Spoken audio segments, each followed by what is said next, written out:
Hi, welcome back guys. This is your friend, the MHA What If with another fanfiction. This is the first part of What If Deku was the one to end the UA Civil War? All credits for this video go to their respective authors, so please support the real author. Check out the link in the description for more details.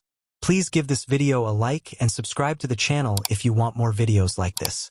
Now let's get into the fanf. Izuku Midoriya, an ordinary student of UA General Education. Just an average person that no one will look twice because he is too plain. But under these disguise is a terrifying assassin that had been working with the pro heroes for about 3 years already. He had multiple licenses under his name that had been in use since then. Currently, he is in Nezu's office playing chess to his secret personal teacher.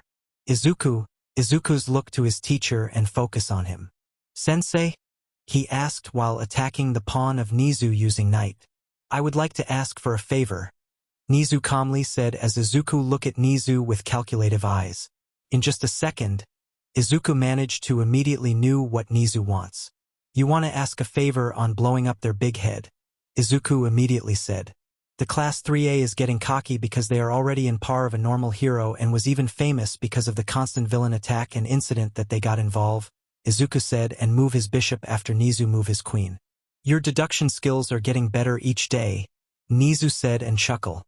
"I have a great teacher, that's why," Izuku reply and smile. "Checkmate." Nezu look at the board and indeed, he can't escape those traps that Izuku laid on. They shouldn't let their heads got big. "There are still much powerful than them," Izuku whisper. Nezu nodded as they call away the game. "What are your plans, Izuku?" Nezu asked as Izuku smile. "Let me handle this. If they accept, then I know what to do," Izuku said as he took his phone out. "Ritsu?" Izuku asks. Then his phone immediately open. A girl with violet hair appear with a smile. "Hello, Izuku. Do you need something?" Ritsu happily asks. "What time everyone is free?" Izuku asks as Ritsu's background suddenly become a matrix with so much information. "You're right on time.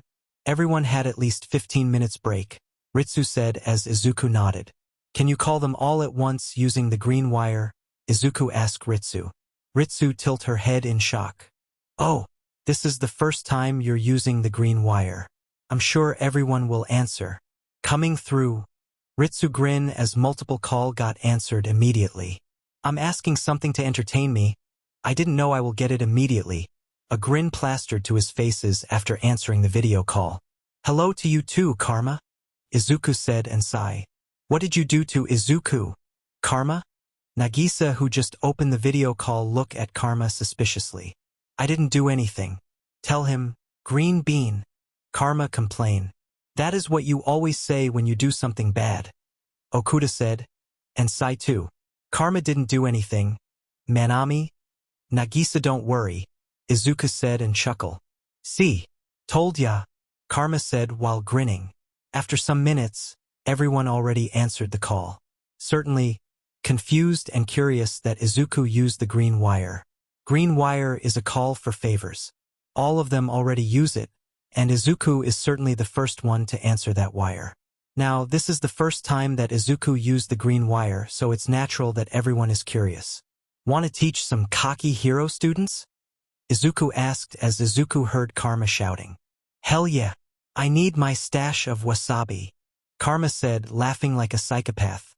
"Karma, no," Isegai, Okuda, and Nagisa said. "Karma, yes." Karma is certainly cracking as he looked to Izuku. "So basically, the favor you use is still for others' sake. Izuku, sometimes, be dependent to us. Okay?" Isegai said, sighing to his brothers in all but blood. "So, how are we going to settle this?" Kataoka asked. "Well, Nezu-sensei could help, I guess? And I would like Kakin in my group too." Izuku's eyes shine in admiration as everyone laugh at him. "Oh, Izuku, can't contain your simp side," Keano teasingly said while moving her eyebrows up and down.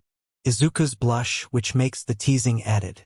"Well, if we could be excused to our school's activity." "I'm on," Maihara said. "Me too. Let's break those brats' bone," Terasaka said, grinning.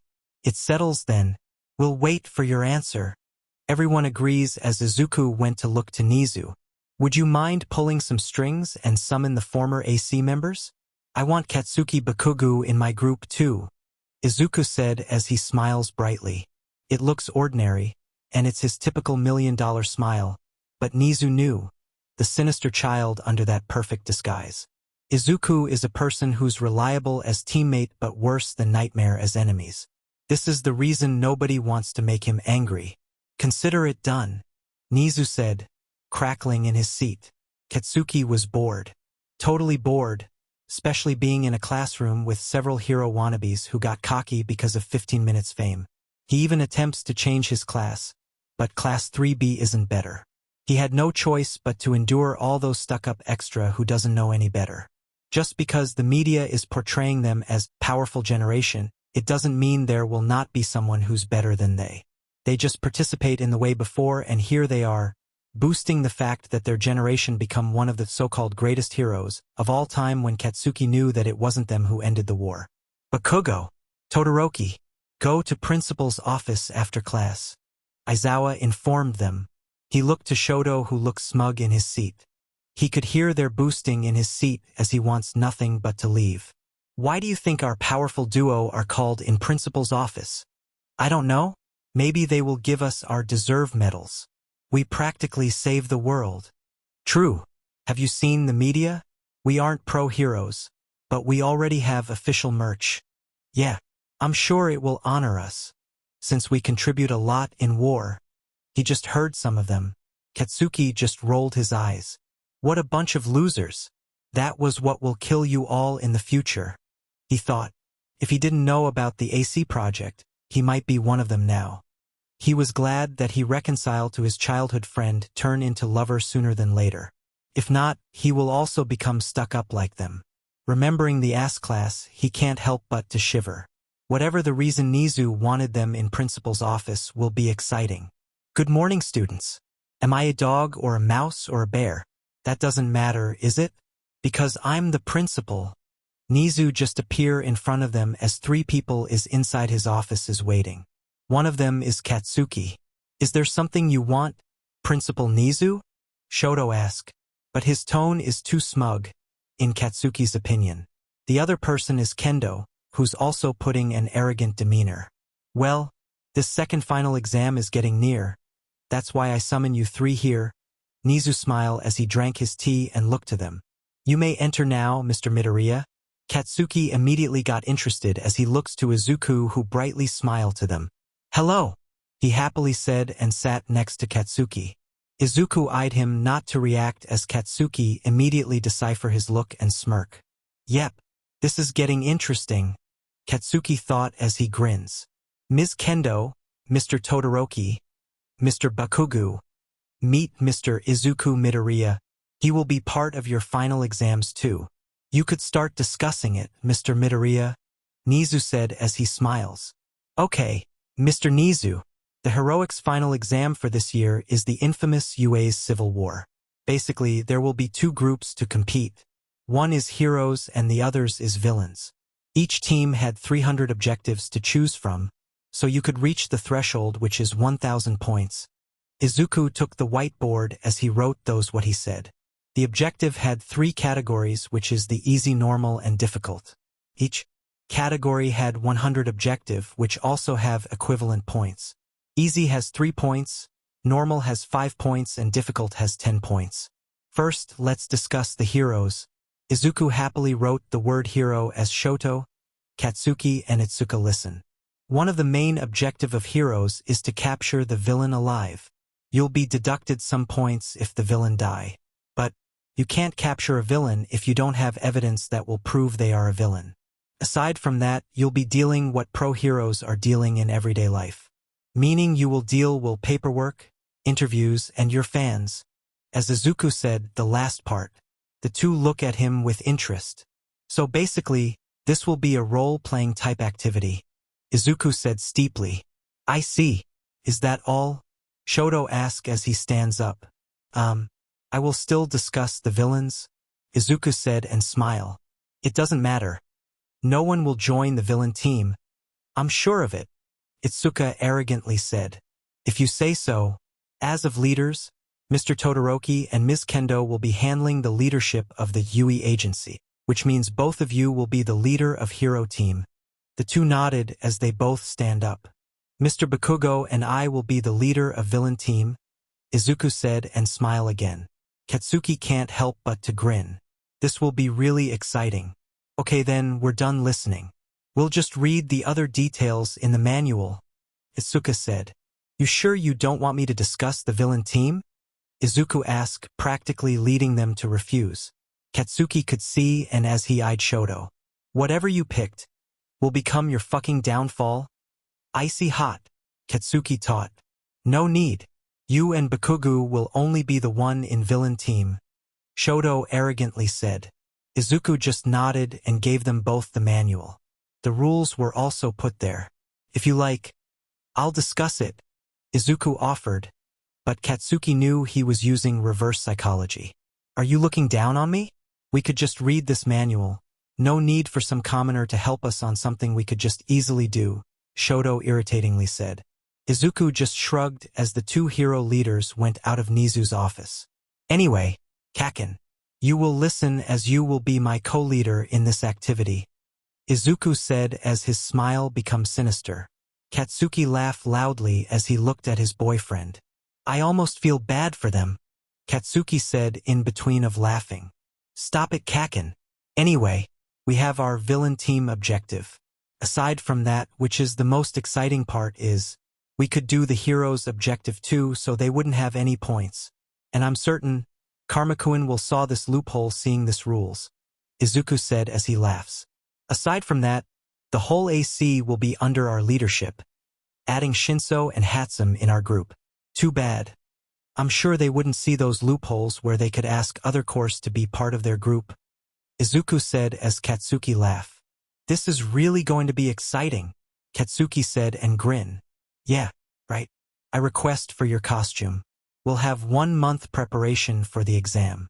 This will be as realistic as possible, Izuku said as Katsuki nodded. The two discussed the rules and all the loopholes Izuku saw in the rules. And they will take advantage of it. Glad to be on your fucking team. Katsuki laughed as he saw how many loopholes did Izuku found just for the game. So why not come with me and invite 3 people from other course? Izuku asks with grin. I'll pull a string to request all these people from their schools. I'm genuinely thankful for your help, Izuku, Nezu said as Izuku smiled. Heroes help people. And I would like to make them a proper hero. Not like those heroes that cowardly retired and backed down after when the war raged, Izuku said as Nezu nodded. Let's go, Kaken, Izuku happily said and dragged Katsuki out of the room. Shoto went back to the classroom, looking really arrogant. Even the way he walked, especially he was being stared by the other students. He looked at his watch and saw it's already lunchtime. That's why there are numerous students. He could feel the admiration to their stare feeding his ego as big as All Might buff form, or maybe more. He went back to his classroom, which he was greeted by only few. Ida? Where are the others? I have an announcement, Shoto said with authority. Being one of the powerful duo in their class gives him enough power over authority. He could practically veto Momo as president and Ida as deputy president's decision if it pleases him. He just hated the fact that Bakugo had the same amount of power with him, if not higher due to explosive tendency of him. Everyone is afraid of him. Even the self-proclaimed Baku squad. He doesn't understand why Bakugo suddenly distanced himself to them. In their first year, he was sure that they are getting close, but after the war he's slowly getting more explosive to them. Not that he care. They are in the cafeteria eating their lunches. Did Principal Nezu said something? Ida asked curiously. I want everyone to be here within 3 minutes. If not, you know the drill, Shoto coldly said. So Ida and Momo furiously call everyone. Indeed, before 3 minutes, everyone was back to classroom complaining about the fact that they need to stop eating. Shut up, all of you, Shoto said, and everyone stops from complaining. Where is Baku, bro? Kirishima asked. Shoto just rolled his eyes. He wasn't welcome to this meeting, as he will be our opponent this time, Shoto explained. Most of them widened their eyes in shock. What? Everyone said in sync. Principal Nezu discuss our upcoming final exam. This exam is different from our previous exams. Shoto begun to explain. Ha! As if it were as harsh as fighting teachers. Kaminari said, and everyone laughed. I don't think UA is capable to create harsher exams than fighting teachers. Ojiro added. Yeah, and we can defeat them. Come on. We went to war and all survive without casualties. What's more difficult than that? Toru said, laughing as everyone agree. I don't know what Principal Nezu is thinking, but this final exam's name is UA's Civil War. Shoto said, and everyone looked at him with interest. Explain it then. Ochako happily getting pump up to the new exam. We will play two teams. It's the heroes and villain. I am the leader of heroes together with Kendo, and Bakugu is one of the villain team's leader with a Gen Ed kid. Shoto explained and everyone laughed. I'm not surprised Bakugu leads the villain team. I mean, he acts like a villain. Sato commented. Agree, Shoji said. So each of the teams had objectives to do, and we have thresholds of 1K points. If we manage to finish those thresholds, our hero license will be approved immediately, Shoto said, and grin. Everyone screams in delight as they heard it. Principal Nezu didn't say it, but only Shoto's understanding. That's all, and you can continue eating. Momo, here is the manual of the exam. I need you to read it and examine. I don't care what you do. Train if you'd like, Shoto said and went back to his seat. The others were about to go out when Aizawa went inside. Good thing you are all here. I have an announcement. Everyone went back inside as Aizawa started to tell them the announcement. All of you will temporarily be removed to your dorm and will use the new dorm that will combine your teams. Is there anyone who will want to join the villain team apart from Bakugu? Aizawa asked. No one, sir. We Class 3A is a symbol of heroes. We would rather not taint ourselves to be one of the villains. Ida replied. I see, so all of you will live together with Class 3B to give you a convenient for this final exam. You will only see Bakugu every class. Preparation will be 1 month and the official exam's duration is 2 weeks. Make sure to use time wisely, Aizawa said and went out. All of them also went out to continue eating their lunches. So do you want to eat first or go recruit our members? Izuku asked his boyfriend. We can just eat while walking, Katsuki replied, so they decided to buy some snacks in cafeteria and go to support course department. I'm sure Itona-kun will like Mei. They both like to tinker gadgets. Maybe Taze-kun could help in some ways, Izuku said as he excitedly grinned. Katsuki can't help but to chuckle. Cute, he thought. They walk while eating until they reach the support department. Katsuki was about to open the door when Izuku pulled him out of it and a big explosion happens resulting for the door to fall. That's, Katsuki said in shock. He looked to Izuku who looked worried to him, checking if he had some injuries. I'm glad I'm fast enough to take you out of there, or you'll be injured, he said as he sighed in relief. Both of them go inside, seeing Power Loader scolding Mei as Izuku cleared his throat. I just leave you for approximately 30 minutes, and you manage to create a big explosion like this? Izuku asked, which makes Power Loader sigh in relief. I messed up the wiring, Greenie. Sorry, Mei said, really embarrassed in front of Izuku. It's fine. I'll handle her now. Power Loader Sensei, you could go and supervise the others, Izuku said with a smile. Thank you, Midoriya-kun. I really don't know if I could survive another explosion created by her, Power Loader awkwardly said. Izuku just smiled as he sat on the floor. Power Loader leave as Katsuki and Izuku talk to Mei. Anyway, Mei, would you like to join our team? Izuku asked bluntly. Your team? Of course, but what is it all about? Mei asked, who's tinkering something in her desk. UA's Civil War test. We need your expertise in creating support gears. You'll be working closely with Itona Horaibe-san, Izuku said, which makes Mei stop and look at him with wide eye. Itona Horaibe, as in the genius inventor in science and technology. Hi, Mei asked in shock. Izuku nodded as Mei jumped in joy. Of course. Count me in, she happily said. Izuku grinned and shook her hands. Looking forward to work with you. Come on and we'll collect another member from Gen EDS, Izuku said as Mei nodded and leave her desk. Shinso Hitoshi, a heroic course students who still attend the Gen EDS classroom. Why? Because he hates to be with any of the heroic classes. All of them are too arrogant in their own way. Good thing is, he met Izuku Midoriya who helped him have his schedule for heroic training. He was now working under Eraserhead's tutelage, together with Present Mike and Midnight.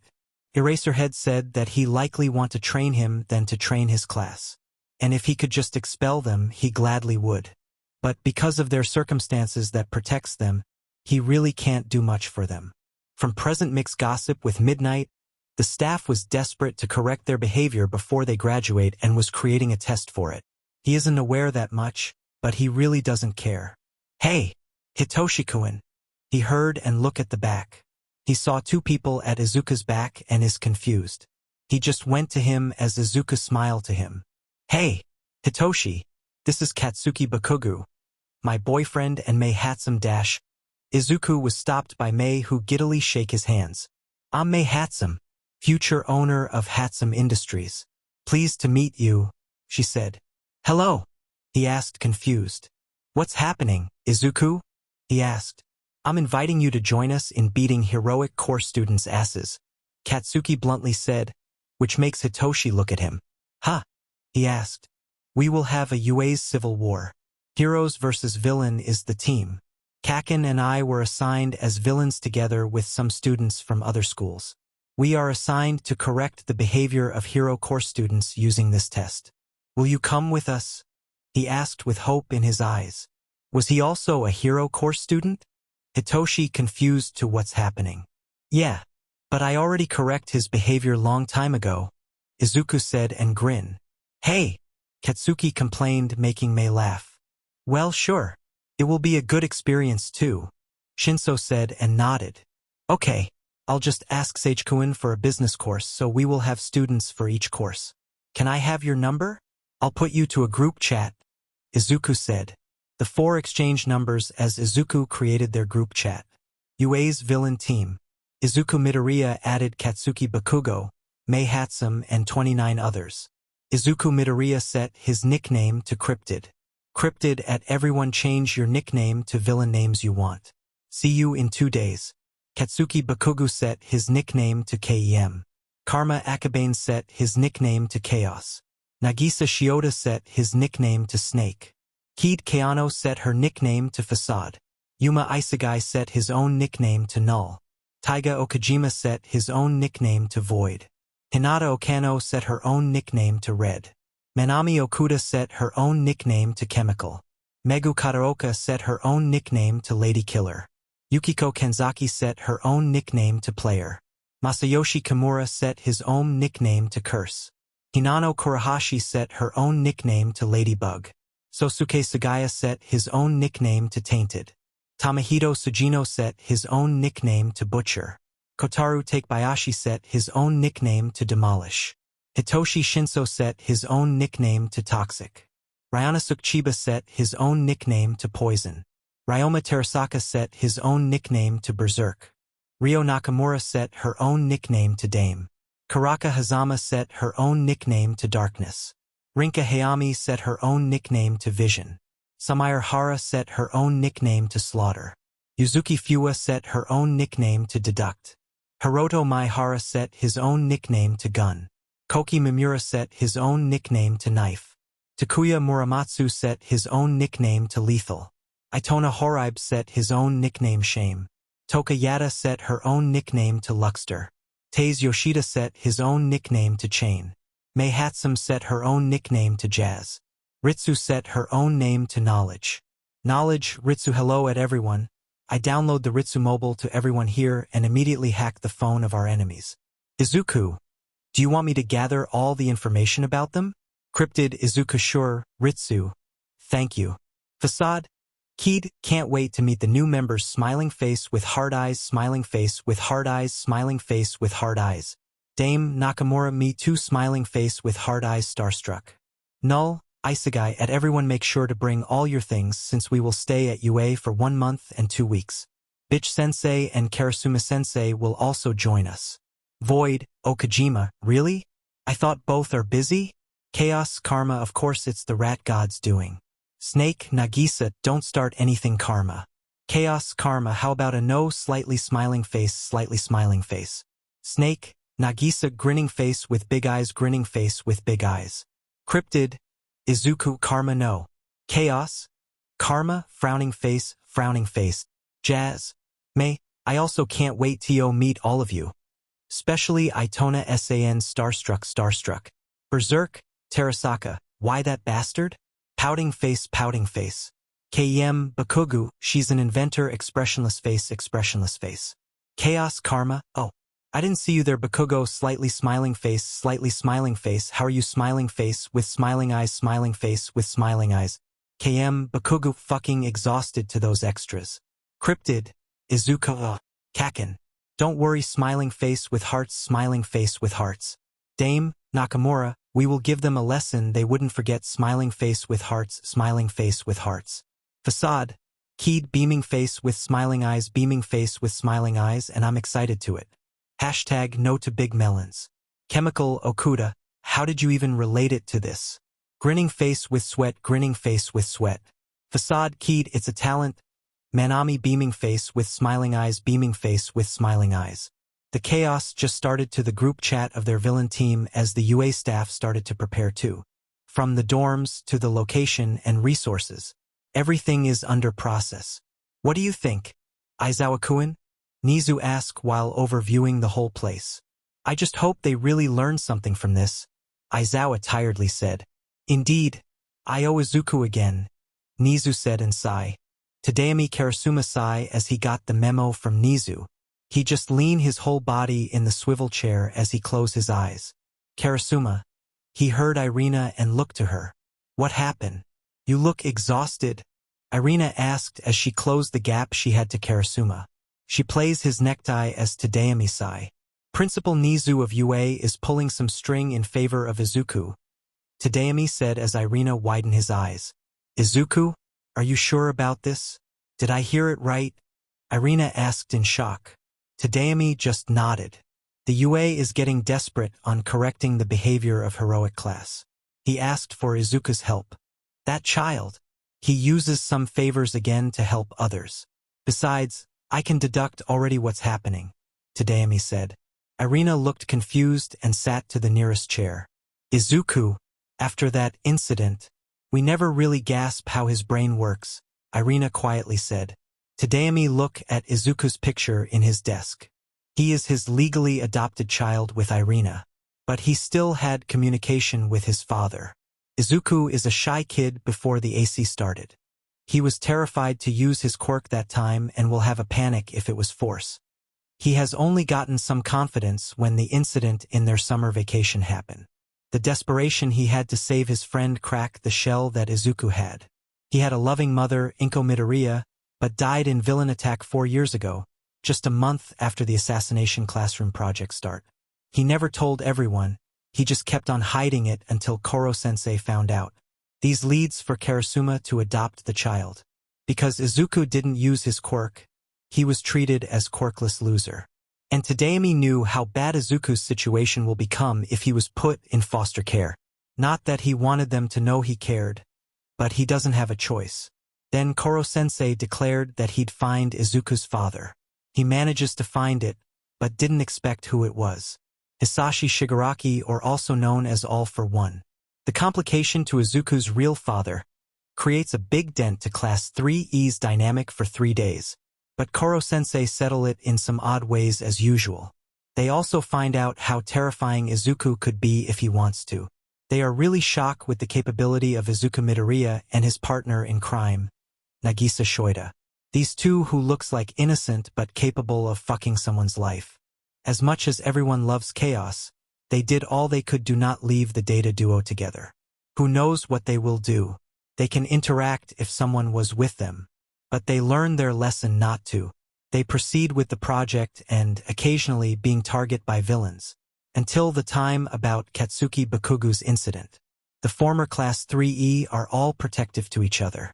And Tadayami don't want to imagine what Karma and Nagisa did to him when they found out Katsuki bullied Izuku before. But it was also settled, and he didn't expect that they will end up with each other. Then the capture of Koro-sensei happened. Pains Tadaemi to see all of them crying. Nagisa and Izuku being the loudest to cry. He knew those two were the one who really got along with their fallen teacher. And for some reason, Izuku chose to be an assassin rather than hero. As far as he knew, the former class had a private talk together. Thereafter, they request an audience with the imperial family for about 3 hours. That was the time Tadaemi realized the imperial family wasn't a figurehead anymore. That they had enough power to veto the HPSC if it pleases them. Izuku becomes an active assassin while being a UA of Gen Ed in UA. The others occasionally do some mission with him. They had a license to do it, which Tadaemi was glad. But he still can't help but to worry. They are after all only a child. And for some reason, even when LOV started to attack, Izuku didn't do anything. The whole class went low-key. He knew something happened in the background. He knew it was connected to Izuku and his former class. But he doesn't know that much to the situation. When the war occurs, Tadaemi expects Izuku and everyone to stop it. However, they drag the entire war for 3 months before they move. He still didn't understand why AC members are all calm during those period of time. It's like, there is a big reason why Izuku didn't stop his father from wreaking havoc to entire Japan. What's more, the pattern of all the heroes and civilian that died during the war is too suspicious. As if there is a pattern and Tadaemi can't point it out. And now, he was certain Izuku will create another chaos, especially if he was with the former class 3E. Let's call Izuku then, Irina said as Tadaemi nodded. Tadaemi call Izuku as Izuku immediately answer. Dad? Something's wrong?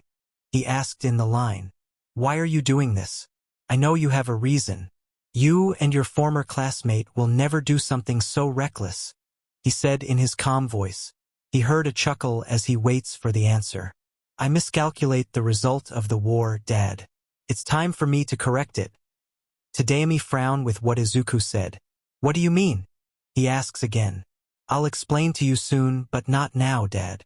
Please trust me. Izuku said as Tadaemi sighed. Fine. You owe me a full explanation to what really happened. As your former teacher and your adopted father, I wanted you all to be safe, he said. He could imagine Izuku nodded to him, which can't help but to make him smile. Innocent or not, Izuku is his child. Together with former class 3E. What did he say? Irina asked after Tadaemi ended the call. Let's just trust our children. I know they know what they are doing. They wouldn't break my trust that I gave to all of them, Tadaemi said, making Irina smile. They were growing up too fast, Irina said and chuckled. Izuku and Katsuki did their best to gather all the information they need. Plus, the package that Izuku asked from his father just arrived a while ago in their newly dorms. The teacher rushed the dorms of villain team since they came from different place. Some of them are even in Hokkaido and Hiroshima prefecture, which is a bit too far to where they are. And they are lucky enough that Ki don't have a film to shoot for a while, since she is focusing on studying, although she occasionally filmed some minor roles. So, the villain team's dorm is a must.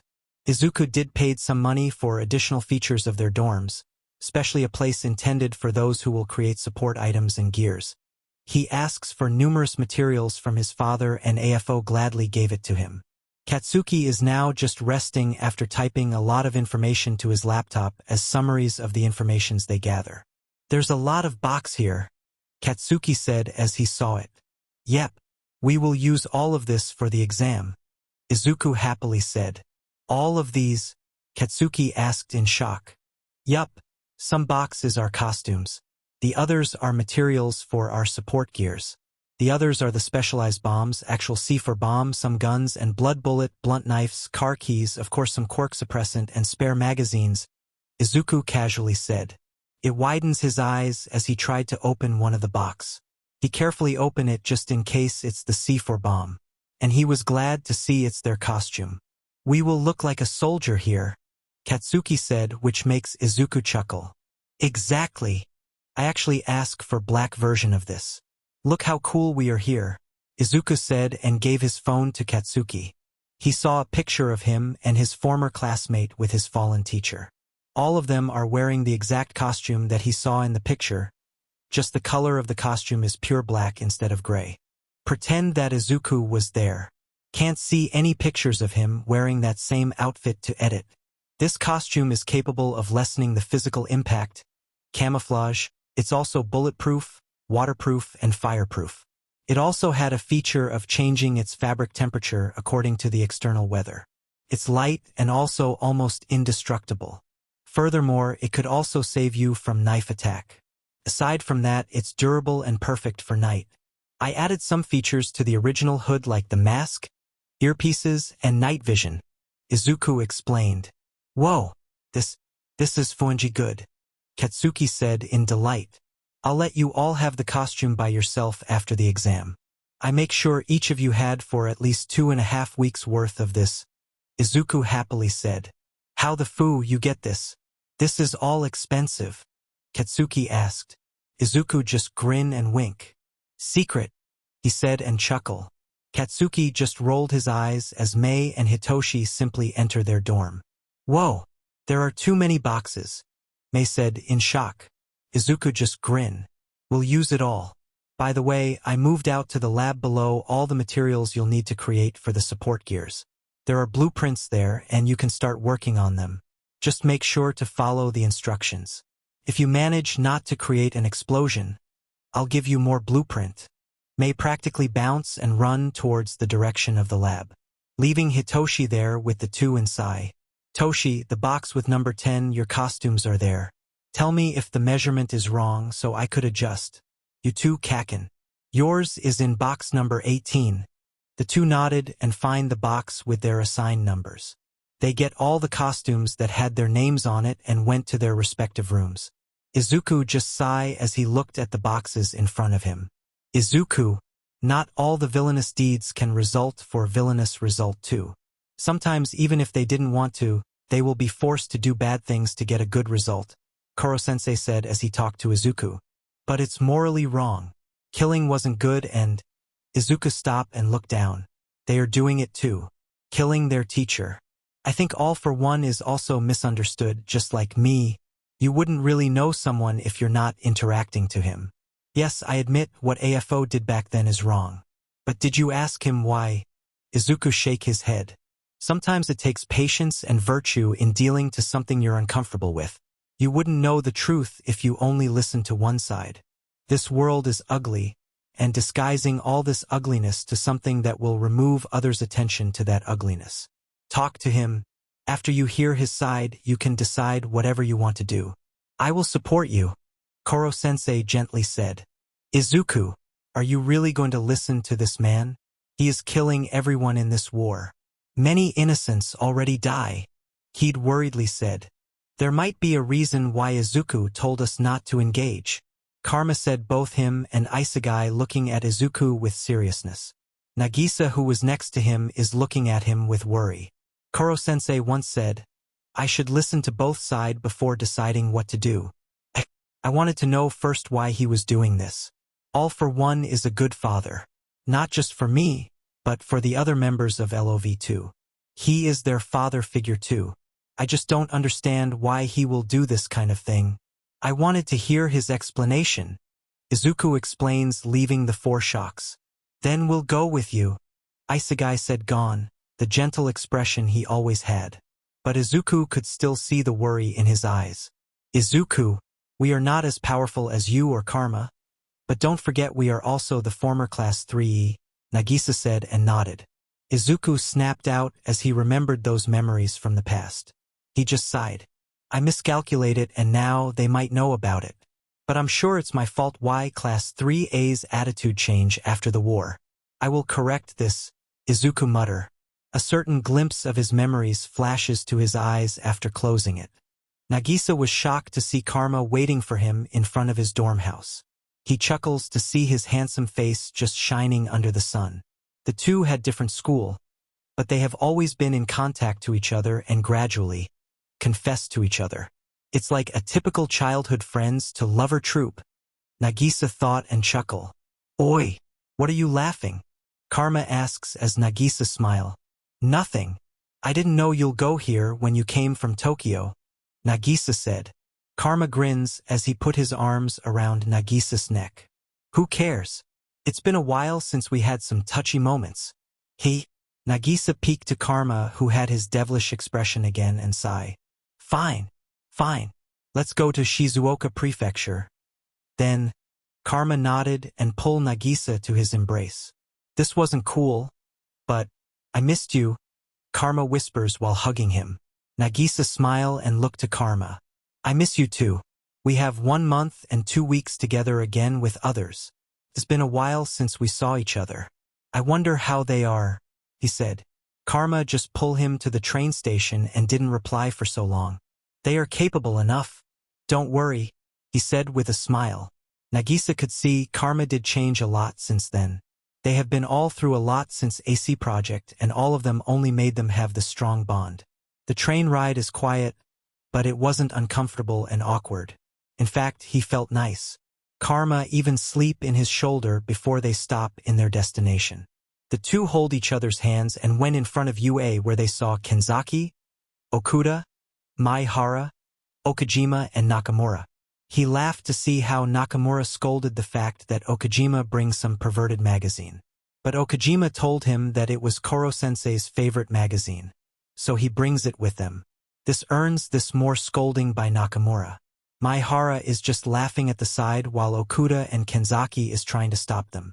They are all in their school's uniform and all of them are wearing different one, so in others' perspective it was certainly weird. Hey everyone! Nagisa happily shouted. All of their attention went to them as Nakamura looked at them mischievously. Oh, one of our couples is already here. Did you do some lovey-dovey moments when you meet again? Come on, tell me. Nakamura squeals as she looks at them, which makes Nagisa blush in embarrassment. Karma also joined Nakamura in teasing him and even shamelessly lie to what he did. Do you know, I even bring some female clothes for Nagi-chan and Izuku. Nagisa heard from Karma, earning him some punch from embarrassed Nagisa. He knew the two is planning something against him and Izuku. Goo guys, stop it. They are already staring at us, Okuda anxiously said, putting her 2 hands closely together in her mouth. She was looking left and right. Who cares? Karma devilishly said, earning him a pinch to his ear. No more mess to create, Karma-kun, Nagisa said. Karma just grumpily let Nagisa pull him as he crossed his arms. After 30 minutes, they all got together again. Some were talking, laughing, and catching up. All of them went there in uniform as they wait in front of UA. Some bystander is even confused why they are all there waiting. That's until Aizawa Shoyuta with Katsuki and Izuku went to them. Oi! It's been a while. How are you? Karma immediately goes to Katsuki and put his arms to his shoulder. Fu, off, Katsuki said, brushing off his arm. Aw, don't be so rude. It makes me feel like we don't have some history, Karma devilishly said. It's weird hearing that coming from your mouth, Karma, Fua said, trying to stop herself to laugh. Agree, Keano said, and everyone laughed. Katsuki was embarrassed, but attempted to hide it. But Karma is just as shameless as he was and laughed with them. Follow me after wearing this, so you could go inside, Aizawa tiredly said and gave them a pass. Isegai immediately took the pass and distributed it to everyone. Same Yuma as always, Kataoka fondly said. Indeed, Kurahashi replied with the same fond tone. All of them really missed this kind of environment. All of them together again is kind of nostalgia. Nakamura and Karma started to tease Katsuki, who really looking embarrassed as the two could poke his weakness. Good thing is Nagisa and Isegai were there to control the two who wanted to start another chaos. They ride a bus after they went inside. I asked for Nezu-sensei to put our dorms far from main building and dorms, so we could practice using C4S and bombs. Dad and Irina-sensei will be here to help, Izuku said, which makes sense to everyone. Was that against the rules? I mean, it will be unfair that adult will help us, Kenzaki meekly asked. It said in the rules. Any parties were forbidden to ask for UA teachers' help for the test, Izuku said and grinned. That's the loophole. Karma grinned and everyone looked to him. First loophole, we can ask teachers or adult who is not a UA teacher. Second, we could still ask for the UA teachers to help, just don't tell them you wanted their help for the test. Meaning, we could just create some excuses to ask help to them without mentioning the test. Karma explained and everyone grinned. Aizawa just chuckled and confirmed that they can do that. We'll read the rules later. And we also have some objectives, right? How bad it was? Isegai asked. TSK. I'm sure it wasn't bad. It might be in borderline of villainous deeds. I'm sure the Brain Squad will find a way to twist those. Terasaka said casually without saying it in arrogant tone. It's like he trusted their set of skills but also didn't overestimate it. Right? We have Karma, Kotaru, Ryo, Nagisa, Izuku, Manami and Horaibe as the Brain Squad, and most of us had numerous skills too. The best way we can is not to underestimate or overestimate them. Ritsu, Sugino said, and Ritsu appeared to his phone. Yes, Tamahito-kun? Ritsu asked with a smile. Did you have our opponent's information? He asks and Ritsu nodded. It was already compiled by Katsuki-kun in his laptop. Complete information with Izuku's analysis. Ritsu replied. That's too convenient. Teisei said, grinning. The dorm is still a bit of a mess after the things we need arrived yesterday, and I listed all of them, Izuku sheeply said. It's fine, we will just clean it after we arrive. They reached their dorm and certainly it was bigger than the dorms they passed by. It still looks like the other dorms. But for them, who was trained to observe and calculate even the slightest difference of things, their dorm is bigger than the others. It was also a bit secluded since they passed a forest. Some of them reminisce how secluded they are in Kunojigaoka Junior High. Izuku. Nagisa went to Izuku as he gets his attention. Yes. Nagisa-kun? He asked. Did you pay some money to create this? Nagisa accusingly asked. Izuku just smiled and nodded. It's nothing compared to the memories we will do inside. I want everyone to be as comfortable as I could. It's a once-in-a-lifetime experience, so why not go all out? Money wasn't a problem to me, Izuku explains. Nagisa sighed looking at his best friend. You don't have to, you know? All of us here already been in the lowest of low. Nagisa said, but Izuku just smiled. But it doesn't mean we need to endure it.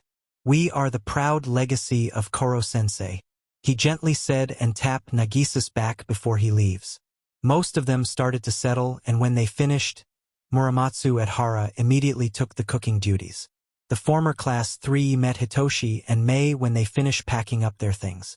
Their dorm room is definitely made, according to their taste, and all of them are grateful to Izuku's consideration. Did we have some shooting place here, Izuku? Chiba asks quietly. He was followed by Hayami, who still looked professional as always. Ah yes, of course. We have 2 shooting place. One is in the basement and the other are in the backyard. I made sure we can practice hand-to-hand combats too and using bombs, Izuku said, and Chiba smiled lightly, thanking Izuku for his consideration. The 2 picked up some sniper guns and went to the basement. The others help Izuku to store their things in the storage room, and some of them are decorating their common room. They all interact casually and make sure Hitoshi and Mei will feel welcome with them. Hey, Ryoma-kun! Izuku shouted to grumpy Terasaka that just resting in one of the couch. Yes, he asked. Well, can you teach some boys how to drive? There are some objectives here like creating a car chase with 10 peoples or above. You, Takuya-kun, Horaibe-kun, and Teisei-kun is the only one I knew who know how to drive. Kaken and I definitely know too, but I don't know the rest, Izuku said. Sure, I don't mind. Karma definitely knew how to drive. I might offer some of them to learn at least the basic. Terasaka replied. Izuku beamed and nodded. Thank you, Ryoma-kun, he happily said. Terasaka just ignore him and close his eyes and rest his head on the couch. How are you all okay about my quirk? Hitoshi asks Isegai. Isegai laughed bitterly and tapped Hitoshi's back. Most of us didn't have powerful quirks. Some are even weak and useless.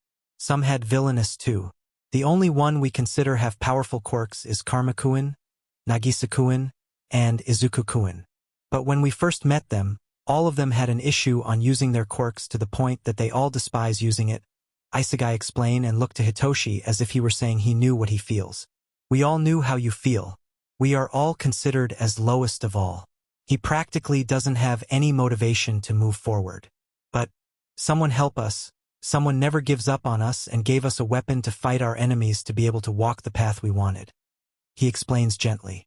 That's why all of us are moving forward to the best that we can. Kataoka suddenly said after holding Isegai's shoulder. You don't have felt insecure to your quirk. And I'm confident. Izuku will find ways to make you shine. Kataoka added.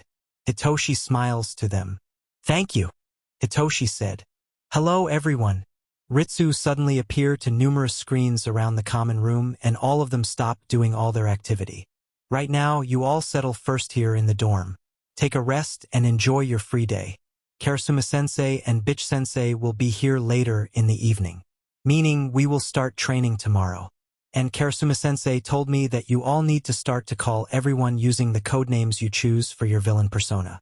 That's all, thank you. Ritsu happily said and everyone nodded. Well, some of us are really not good at memorizing. Yada said and sighed. Why not use a simple way? Narakamura said while grinning. What's your suggestion then? Keano asked. Simple. Name tags. Nakamura happily said. Most of them widen their eyes and look at her with disbelief. Seriously? Sugaya asked in shock. We're not kids anymore to use it. Kimura said in embarrassment. Come on, similarly to when we place code names? But we could customize our nameplates like the one that service crew use in fast foods. Nakamura explained. That's not that bad. Nagisa said and nodded. They both to that and majority did agree as long as it wasn't that big. Izuku did help to create those nameplates for everyone. Alright, treat this as a real battle. We'll make them learn a lesson they wouldn't forget. Karma declared. Cheers started to get louder because of it. After everyone clean and decorate their new dorm, some of them decided to warm up. Izuku told Katsuki and Hitoshi to actually take a spar to some former class 3E. And most of them gladly teach the two some good fighting techniques and even some useful advice. All in all, their first day is pretty eventful and definitely a productive day. Izuku, Karma, and Nagisa are all in the common room, all reading the rules and mechanics of the test. Karma certainly finding some rules to bend and loopholes that putted to the manual. This is pretty contradicting, Nagisa said, and the two went to him. Where? Izuku asks as Nagisa pointed. One of the objectives under difficult is sabotage the other team by making their 4 objectives. This would fall out in easy task if not for these rules. Nagisa flipped the book in rules and pointed out rules. The team would not be allowed to do any villainous objectives for hero teams and heroic objectives for villain, or they will have their points reduced to their overall score. How are we supposed to do this? Nagisa asked. Indeed it's tricky, Karma said and looking to the rules and objectives repeatedly. Well, the two looks to Izuku who's grinning. Do you have a solution? Karma asked. Izuku nodded and pointed out another 2 objectives.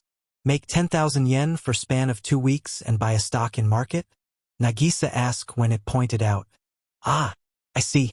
I did overlook the rules. Karma chuckle. Do you have someone from business course? Karma asked Izuku grin because he already knew that Karma get what he was thinking. Still don't get it, Nagisa said and frowned. Simple, we will create an alter ego. Another identity out of our villain identity. A businessman. Using this identity we could take this objective to them, Karma said and pointed out some objective of hero team. Create a fundraiser for Mustafu Orphanage. Donate in charity. Have partnership in the biggest support tech company. Accept an interview from media. Why does this test become more and more like a mind game? Nagisa asked, which makes Karma and Izuku laugh. Because it is. They base this test to the old system. Meaning, the rat made this as realistic as possible. Just look at how wide the participant is. All the business course, support course, and even general education course will partake the test. Some of them acquire a role like police officers, councils, medias, even the hospitals and businesses will be open inside, Karma explained. Just looking at the objectives, he was sure of it. As you can see, in objectives, this is what occur before. and the fact that we have experience in the field, particularly in underground, makes us a villain with wits and system. Some villain organization before that we partake to destroy, Izuku said as Nagisa soak all the information immediately. I see. So Nezu wanted this to happen not just for them to learn a lesson how hard becoming a hero but also open their eyes on how the society could be cruel. Nagisa concluded. Indeed. And I'm quite curious to this civil bot. Do you think it will be good if we create some sort of narration? Izuku asked. Yeah, that's good idea. We can manipulate this test a bit. Like the Demon City. We can base the narration there. Karma suggested. Wait, I'll just call Karara-chan. Since she likes novels with touch of darkness. Izuku said and grinning. Ritsu-chan, did you put notes to the discussion? Karma asked. Then, Izuku is now calling Hazama to join them in the discussion. Of course, Izuku-kun did tell me to take notes of any discussion related to this test. Specifically asked me to spy the other team's dorm too. Ritsu said. Karma grinned and praised Ritsu, which makes her giggled. After a while, Karara joined them and create a beautiful narration inspired to Demon City. A city that HPSC abandoned for some reasons that they can't tell to the public. Not knowing, they just wanted to hide the inhumane experimentation that occur in the city. As the city gets abandoned, a group of people called 3E monopolize the city by helping them. After several years, the HPSC is enough and send fresh graduate heroes to the newly built agency. A villain group also had a partnership to the 3E, who's leading the city to be able to do their crime. Nagisa grinned looking to it. With this, the public opinion to the heroes will drop. Aside from that, the other objectives will become much harder for them to finish. Karma said, and laugh. Indeed. I'll go back to training. Karma-kun, Nagisa-kun, Izuku-kun. See ya, Hazama said and went back outside. Then the food finish and all of them eat together in common room. We'll discuss more about this. But I think I'll talk to Sage later. He told me he'll be late on moving here. Izuku said to Karma. Why? He asks while eating. He told me he would recruit people from his courses, as many as he could, to help.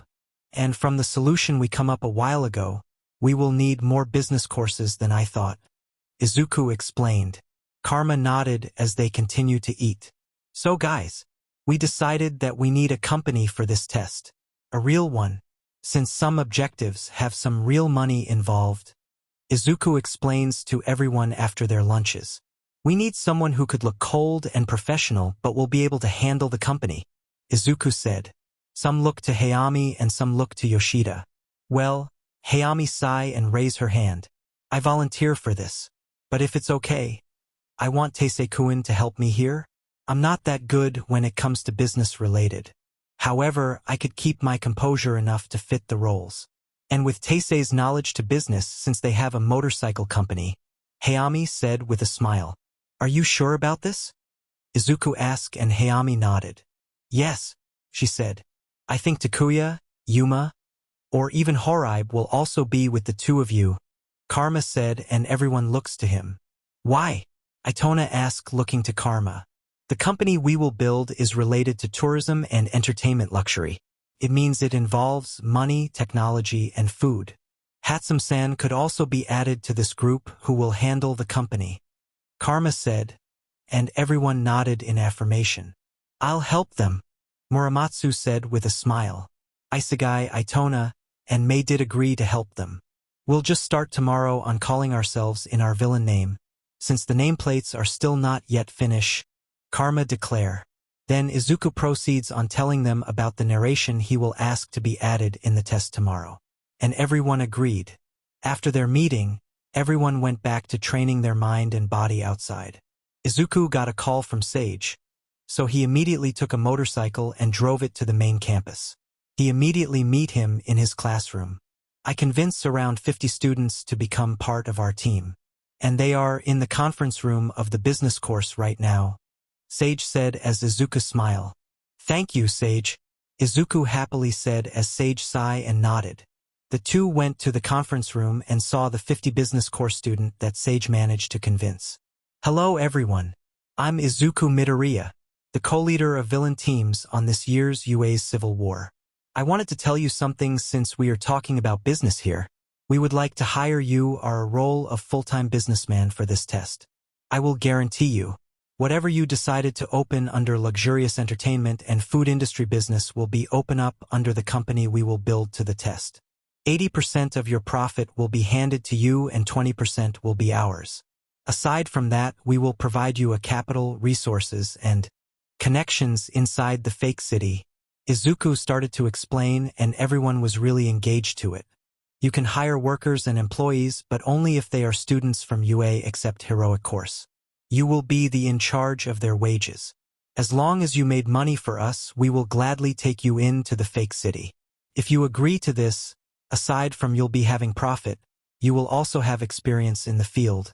Izuku explained. There's some question, but Izuku gladly answer. So, the business course students gave him all the businesses they wanted to manage. It took 3 hours for everything to finish as all the business course students are satisfied and were not finding their employees. Izuku asked them to keep it as low-key as possible. And they all gladly said, I'll be moving to your team's dorms. And I made sure to create a group chat for all the business course students who will work with us. Sage explains and Izuku thank him again. Sage just smiled and nodded before going back to his classroom. Izuku giddily went to Nezu's office and asked for everything he needed. Money will be used, definitely, but the company, businesses under that company, and the staff also approved the narration. Not that Izuku care on wasting his father's money. Hitoshi Midoriya allows him to use his money. So even Hitoshi doesn't care on how much money did Izuku spend. Izuku wasn't really the type of person to spend too much money. But for helping people, he wouldn't hesitate to bring out his black card and use it as his heart felt contented. Izuku grinned and went out of the principal's office and went straight to staff room. Is there anything you want, young Midoriya? Toshinori asked. He wasn't close to All Might, but he didn't hate the man. Even if he was his dad's arch-nemesis, the man didn't do anything to him. So All Might is simple a stranger to Izuku's eyes. Well, did you see 13-sensei? I would like to talk to her, Izuku said with a smile. Oh Izuku, why are you here? 13 asks who just entered the staff room. 13-sensei, I wondered if you could lend us the USJ for 2 days. My friends and I need some stunt to polish, and I think that the USJ is a perfect place to test it out, Izuku said, carefully wording his sentences. All Might look at him, confused. It's against the rules to ask for a teacher's help for the test, right? Toshinori asked confused. But it wasn't for the test. We just want to test out some moves for polishing. It wasn't actually related to the test at all. Toshinori couldn't refute what he said. As Aizawa woke up to look at Toshinori, the rules only said that any parties were forbidden to ask for UA teachers' help for the test. It means all of them could still ask for help if it wasn't related to the test. Aizawa lazily said. 13 chuckles and nodded. Of course, Izuku, you can use the USJ with your friends. I will supervise you all, just in case. 13 gladly said with a smile on her face. Too bad Izuku couldn't see her face due to her mask and suit. Izuku just grinned and bowed to them. He then told them that he will need to go back. That's pretty smart move, Toshinori said and chuckled. He wasn't picked up by Nezu as the leader of the villain team for nothing, 13 fondly said. Actually, they even managed to stretch that rules, Aizawa said, looking to his two co-worker. What do you mean? Toshinori asked. The rule any parties was forbidden to ask for UA teachers' help for the test only covers the teachers. And even with it, they could still ask for our help as long as it wasn't related to the test. But the rules didn't say external help was forbidden. That's why 2 adults will supervise their training starting tomorrow. Still don't know who they are, Aizawa said, making the 2 widen their eyes. It looks like this UA Civil War will be really an interesting one, 13 said and grinned. That's underestimated, Aizawa replied and the 3 laugh. I just wish the hero course students will learn a lesson to this, Toshinori said and smiled sadly. 13 tapped his back as way of comfort. A week later, all of them had been working together under Karasuma and Irina's guidance. Sometimes Lovro will join their training and all in all, most of them are slowly getting in shape. Their quirk training also had more intensity. Sage, Hitoshi, and Mei acquire above-average skills for gun shooting. They weren't as good as everyone whose monster that could aim with so much precise. Katsuki already had these skills, since he also somehow got forced to know the AC project. Class 3E's class is whole day, while Katsuki's class is only 3/4 of the time of Izuku's classes. He proved to be really useful in assassination classroom project, so he could occasionally join them. Hitoshi, Sage, and Mei are a bit overwhelmed to their training regimen, but certainly they actually got result. May also train in form of self-defense just in case there will be an infiltration to their main base. Ritsu managed to have a copy of the detailed map of the fake city. Izuku actually sneak out with Hazama, Kenzaki, Itona, and Sugino to the fake city to find a good base for them and to manage to put some of their weapons and equipments. After finding a good base, all of them started to create their control room. Thanks to their quirks. Hazama's quirk is black. She could make herself entirely black, as well as those who she wanted to make black. It only works to a living creature. It's good for night infiltration like what they did, but Hazama cannot make them entirely invisible. Kenzaki's quirk is connect. She'd be able to connect to all kinds of technology and can understand how they work. It's also the reason she likes video games. But it's extremely useless in both defensive and offensive attacks. And before Izuku analyzed her quirk, she deemed it useless. Sugino's quirk is sharp night vision. It's like Mei's zoom, but he could only use it in night. It was deemed as villainous for some reason he doesn't know. And Itona's quirk is quite useful in support course, which is process. It allows him to know how the process of making things he touched. Sugino and Hazama work together for them to be able to infiltrate inside. Then Kenzaki and Itona is the one who assemble the computers Izuku brought with them. Then, when they finish assembling it, Izuku program it and let Ritsu to take over the computer and control, giving instruction to collect the data of the camera that UA put in the fake city. Izuku could see that they are polishing the fake city and make it somewhat livable. There are some constructions and Izuku could see it process. Let's go back. The four nodded and immediately relied on Sugino and Hazama. Just what the fuck? Terasaka shouted. Muramatsu and Yoshida immediately tried to stop Terasaka from smashing the laptop. Get the fuck away from me. I'll beat them now, Terasaka angrily said. Even the others are also angry, looking at the laptop. Why? Because when Nakamura told Ritsu they wanted to know what the hero team is doing in speedrun, Ritsu did it gladly. And by the time that they're looking to it, all they saw is heroic class student is taunting them, sometimes arguing between two classes, fighting for more superior authority to one another. That's practically their first 3 days. In day 4, Class 3A celebrates someone's birthday. It wasn't that bad until when Ritsu stopped the fast-forward. All they heard is Class 3A and 3B taunting and insulting Bakugu. Both Bakugu and Terasaka exploded, but good thing is Hitoshi managed to brainwash Katsuki. Are they serious? Okano asked in disbelief. This will be their fall if UA continue them to behave like this, Hara said and sighed. Let's just be positive, okay? It means they are underestimating us. And it also means win, Sugaya said, grinning but stop when nobody agrees with them. It wasn't the point of this game, Mamura said, and Sai looked to the others and nodded. This time, both Katsuki and Terasaka calmed down in Muramatsu and Yoshida's relief. Beating them wasn't the main goal why we accept this. It's one of the reasons, but the main reason is to teach them the reality, Nagisa said, and all of them went silent. They are worse than I thought, Fua commented.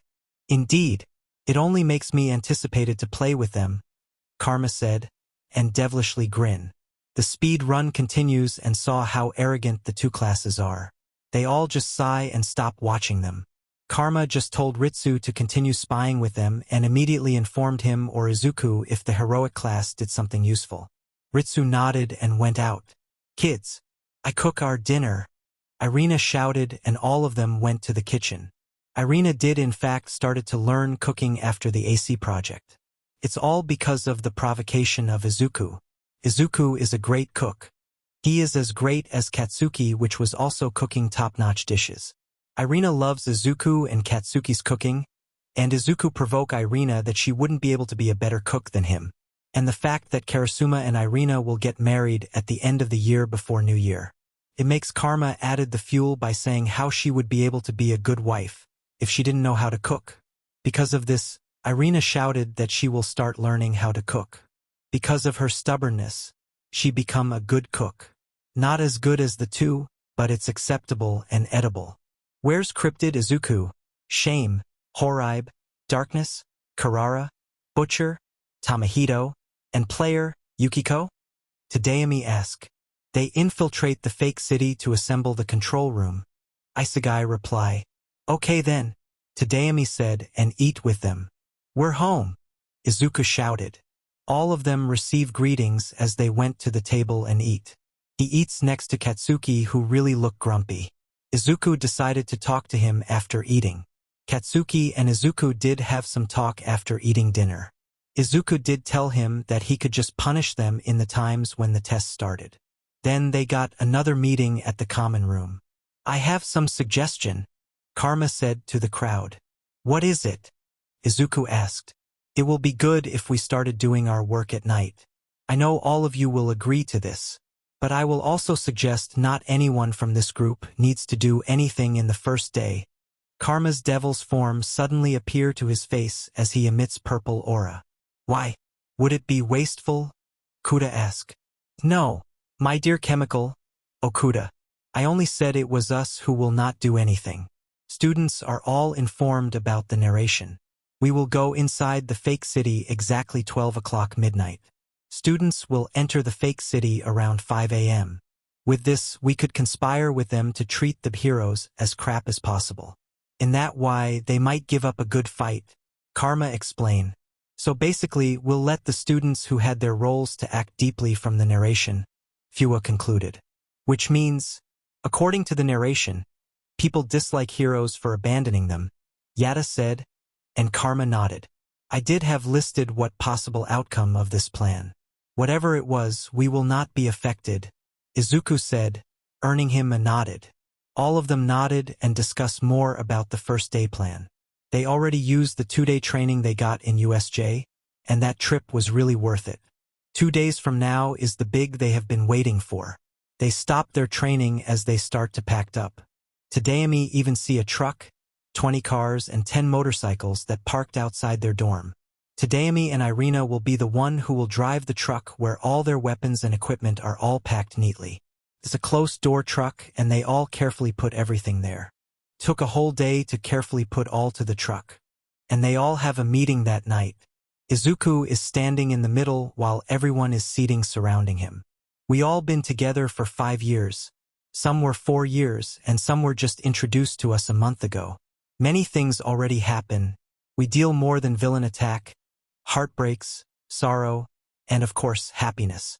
This makes us grow, learn our lesson, and treat our bonds carefully.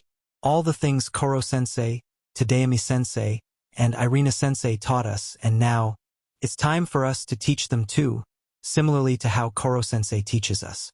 A lesson we all not forget, will be past them, Izuku said as everyone smiled. The girls are hugging each other as they look fondly at Izuku. Izuku is the core of former Class 3 Nagisa being the body and Karma being the mind. This 3 is the pillar of their family. That's how important Izuku is. We will make sure they will not leave the fake city without learning any essences of how to become a proper hero. Cryptid, Izuku, Isegai said and grinned. Izuku nodded and smirked. Let's give them a hell. 3E, Izuku said and they cheer up. The next day, they just relax, watch a movie and let themselves rest a bit. Hero team started to get serious a week before the test.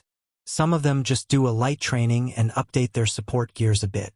The 2 leaders are still not yet getting along, and most of them really wanted to do the test separately. But Aizawa and Vlad King went to them for a talk.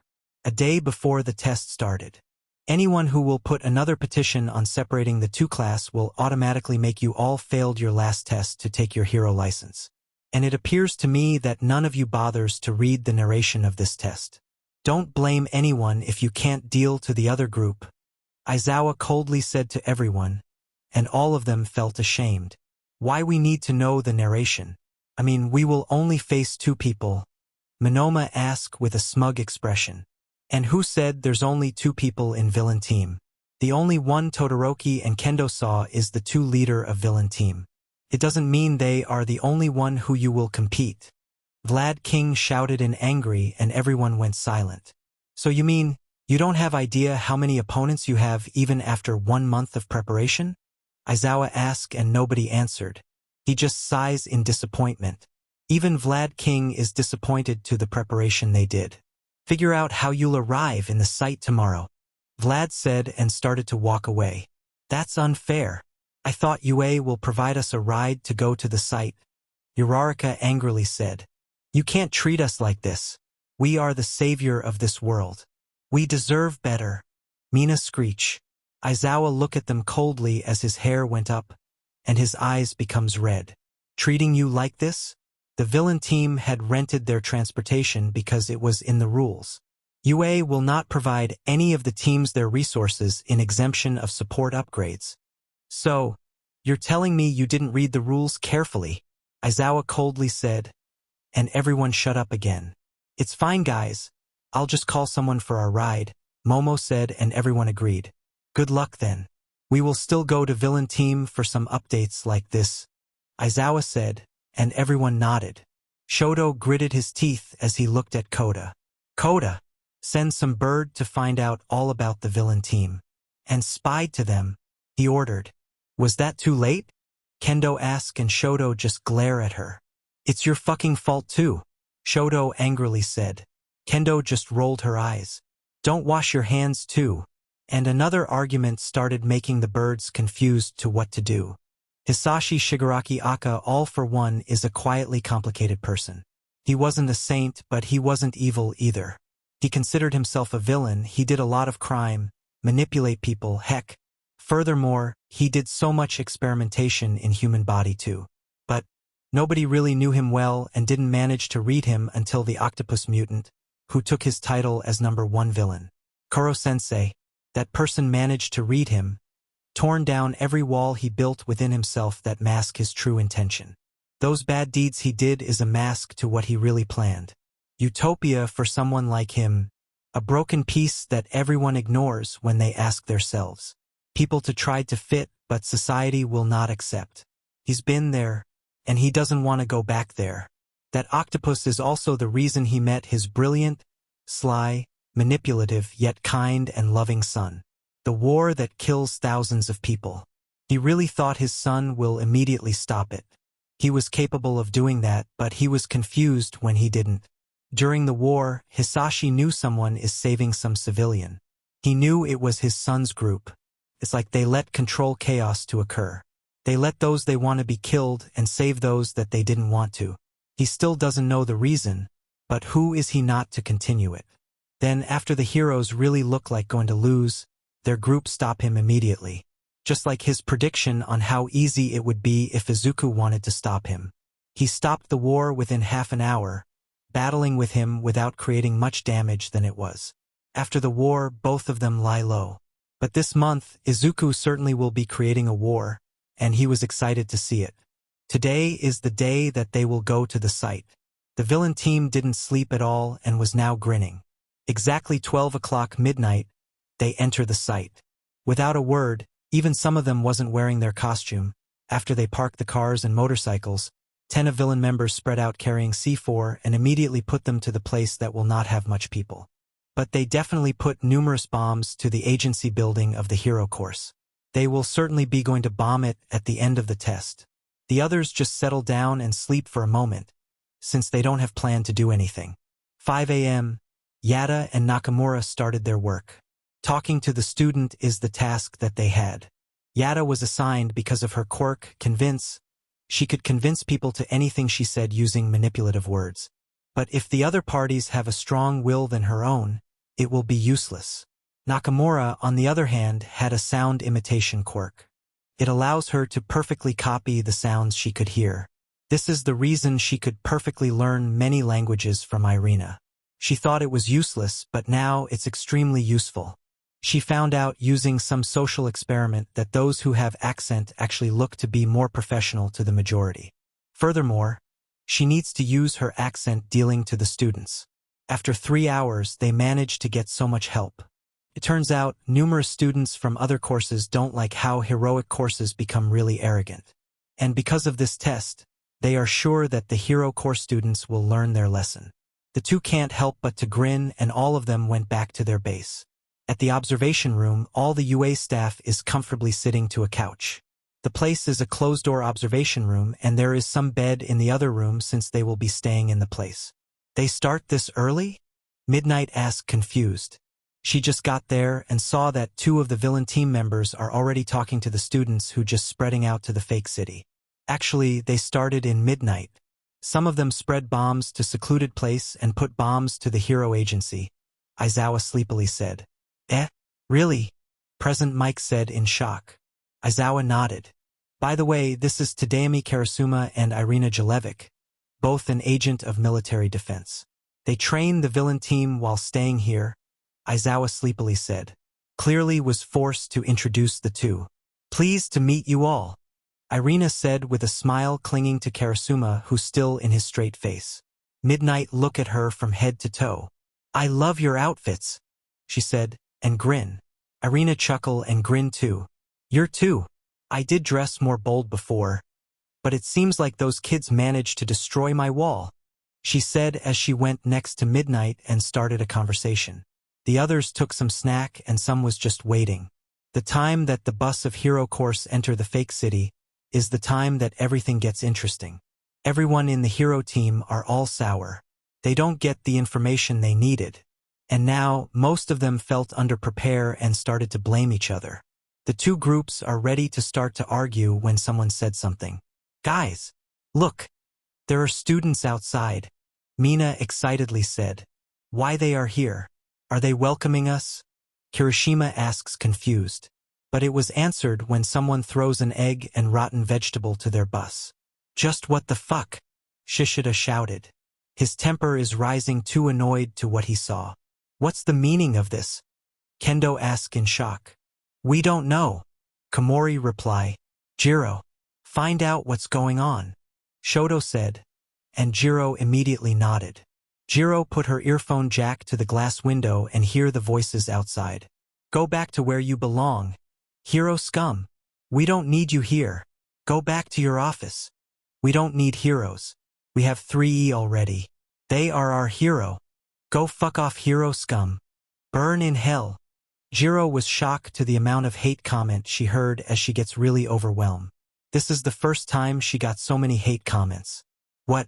I require your fucking reports.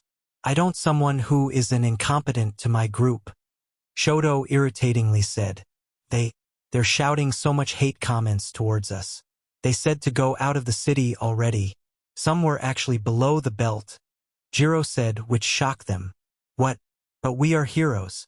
We supposed to be worshipped by them, Achako said in shock. Then a group of students who dress in police officers' costumes started to stop them. The driver of the bus enters the parking lot, and they are greeted by 2 police officers. Hello, heroes. I'm Yuma Isegai, Chief of Police of Demon City. Let me tour you here inside your new agency and to fill you up about the current situation of our city. Isegai smile as the girls looks like they fall in love with him. Isegai quirk is attract. It allows him to draw all the attention to him while he speaks. The louder his voice is, the more people who will focus on him. What was that all about? Toru angrily said. Invisible Girl-san, the civilians' reaction about your arrival here is expected. Demon City doesn't have any pro-heroes for 10 years. The citizen felt that heroes abandoned them when the city is in chaos. But after the 3E appear, the peace here was settled again, Isegai said in monotone. It's not our fault if the HPSC abandoned this city. We are just a freshly graduate pro-heroes, Momo argue. But you are still pro-heroes. That's a logic. People don't like heroes anymore because nobody saves them. Us, Isegai said and darkened his face. But then he smiles. It will be your effort to get the civilians' favors. It will be extremely hard for you, Isegai said as they continue to walk inside. Isegai did give them a tour while filling them up, which is totally part of the plan. Izuku and Nagisa is watching it. intently as Karma devilishly grin. He is really fitted to the role. All we need to do is to add more worries to them. Aside from not being in their right mind to create a plan, they will also forget to assign patrol because an argument will be started. Karma said, grinning. I didn't know manipulating the crowd is much difficult. Nagisa said and sighed. Izuku just smiled and nodded. Let them get overwhelmed by the civilians. Izuku said, looking at them. He knew Isegai had a tough time there. The hero students are extremely rude to them. But Karma did have some idea. Why not do this objective today? Karma asked and pointed out something. Destroy a hero's reputation. I thought we're not going to do any objectives? Izuku asked. Those scum gave us an opportunity, so why not do it? Karma asked as Izuku sighed. So, Izuku took the record of how rude the heroes is to Isegai and sent it to a student from Gen EDS who was assigned to one of the channels of media that will circulate to the fake city. I extremely suggest being cautious to your moves. Special, I'm sure the media is eyeing you. That's all, Isegai politely said and walks out immediately. Hey, we're still not yet done here, Pony shouted, but Isegai looks like he didn't hear it. Why not we watch something? Denki proposed. The Baku squad minus Katsuki agree and open the TV. Breaking news. The new heroes in town are extremely rude to our beloved chief police officer, Yuma Isegai.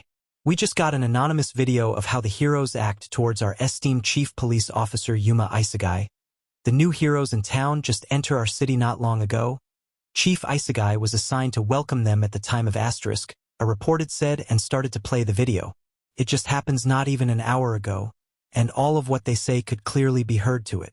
Everyone was in shock to this. As you can see, Chief Isegai maintained his professionalism throughout the process of welcoming. But it seems like this new heroes didn't get the memo on how to behave. What do you think, partner? The reporter said. Indeed. I still don't understand why HPSC sends several inexperienced heroes in our town when they already abandoned us. We survived 10 years. 10 years without heroes, and here they are. They're acting so arrogant the moment they enter the city. With this, I'm sure it only proves to us how useless heroes are to us. Another reporter said. Guys, I could hear a lot downstairs. It seems like a mob of media. Jiro said to everyone. What? Everyone asks and peek from the windows. Fuck, Shoto irritatingly said. Did we have PR? Shoto asked. Some of them are panicking what to do. That's numerous points already, Nezu happily said. Destroy a hero's reputation easy. Send a scandal of heroes in media normal. Create a big scandal for hero's side difficult. One each category, and villain teams didn't even do much work. Present Mike said in awe. That's a good play, Ectoplasm said. They easily get panic to the situation. It seems like they don't even listen to their media course's teacher. Aizawa said, clearly disappointed to his class. How massive dent did the villain team gave to their ego? Present Mike asked while laughing. Agree, Namuri said. Irina and Tadayami looks to the screen, both proud for their children. Nagisa, Karma, and Izuku. If this trio planned, it would have a multiple path to use. They are part of the Brain Squad, and the three pillar of 3E, Tadayami said as the other pro-heroes looked to him. Their PR shouted to them saying they just entered the city, and they managed to create a scandal. Did you even read the memos we send to you? You're no longer a student of some hero course or whatever. People here hated ever hero's gut. You should be the one to adjust. Because of abandonment of heroes 10 years ago, civilian felt bitter about it. Next time, act as good heroes. You can't complain. Your school's reputation wouldn't save you. Their PR is none other than Keanu Kid said angrily to them. Was this seems too harsh, dude? This only a test. Setsuna complained. Keanu glared to them as she destroys the table using her hand. She looks at them with intensity as they all felt her bloodlust. So, you're treating this as a test? Really? What a bunch of losers.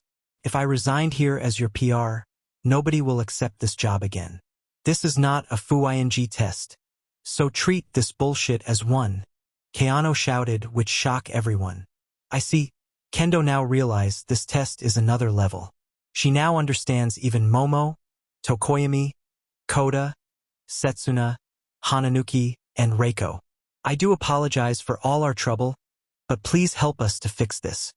Kendo said, gritting her teeth, that she needs to lower her head to someone. Good. This is the plan, Keano said and gave them each pieces to do. After an hour, a press conference happened, and they are forced to apologize to the crowd. Force the heroes for a press conference difficult. Keano smirk as she giggles looking at the humiliated faces of the heroes. She activates the earpiece she had. Success, she said grinning. Keano's quirk called truthful lies. She could lie all she wants and will appear to be truth. It's one of the villainous quirk 3E had, since it involves mind manipulation. Good. You can stay there if you'd like. Act like an ally. So, we could do the objective of betraying the heroes, Nagisa said in the other line. Keano giggle and smirk. Of course, Captain, she said and went back to the heroes. She told them the story of the city again and saying to treat this as real because it wasn't a game. This makes those who still have brain to realize they needed to treat it as real. Keano makes sure to make them fuzzy and tried using her quirk. So, when she said it's time for them to sleep, all of them were too lightheaded and agree to her. They are too tired because of what happened. They are playing the heroes, Snipe said in shock. Everyone agrees because it is. They didn't hesitate to use dirty moves at all. All might say in shock. It's normal for underground hero to use those tactics, Yagi. These children are already working with pro heroes for 2 years. They are a shadow who knew how cruel the society is. Those moves are not that harmful, Aizawa explained. I see, Toshinori said and sighed. I would admit, this group of kids had more potential than my class and Aizawa's class combined. Did anyone even knew their quirk is? Vlad asked. Most of their quirks are practical but deemed to be useless or villainous. We are actually surprised that none of them have mutant quirks, Karasuma said, and they nodded. It seems like the heroes team didn't have any points for today. Later at 10 p.m., we will announce their summary, President Mike said. The AC is still testing the water. They still didn't put much effort, Irina fondly said. Really? Midnight asked. Irina nodded. I agree they don't have much planned for today. The heroes just gave them a good opportunity to use, so they immediately use it at its finest. If not for the rude behavior of hero teams, they might not have any points at all for today. Tadayami explained. This really a good tea. Nezu chuckled looking to the screen. Null, Yuma, chooses the police station. So you three will be the one to handle the company. There are some business students who will help you there. Shame, Itona, and Jazz, May, will handle the support business, which was named as Hatsum Industry, Nagisa said as his eyes becomes toxic blue. Karma is grinning, looking to his boyfriend, where he could find it hot now that Nagisa is in his assassin mode. Thank you for briefing me about this. Chaos, Karma, Snake, Nagisa, Chain, Yoshida, Lethal, Muramatsu, and I, Vision, Hayami. We'll do our best to do this mission, Hayami said in monotone. Nagisa nodded as Nagisa looked to others. 5 heroes will die tomorrow. This plan will be surely given them a mental trauma, Nagisa said with venom as he smiles. The bloodlust of others is also seeping as most of their eyes became toxic. Hitoshi and May felt uncomfortable and was glad the bloodlust of them wasn't directed to them. The two felt almost sorry for Hero Corps students who will meet these devils. Detonate the bomb in East number 15 after informing all the civilian bots and students not to go there. Those bombing will make sure they wouldn't have a sleep, Izuku said, who have a Cheshire smile. Villain Deku that smiling creepily and his eyes is glowing. Katsuki even shiver with those smile Izuku plastered to his face. While we are all sleeping, they would need to investigate it, Izuku said as everyone grinned and went to their rooms to sleep soundly. Bomb the archive build of Demon City normal. Asterisk. The whole hero team woke up as they heard the explosion. They immediately felt fuzzy as they changed to their hero gears. They went to the place, seeing firefighter bots trying to kill the fire. Shoto immediately used his ice to kill the fire. Then a civilian bot started to attack him. What? Shoto asked in shock. You didn't even ask the firefighter, you scum heroes. This building is the archive of our city.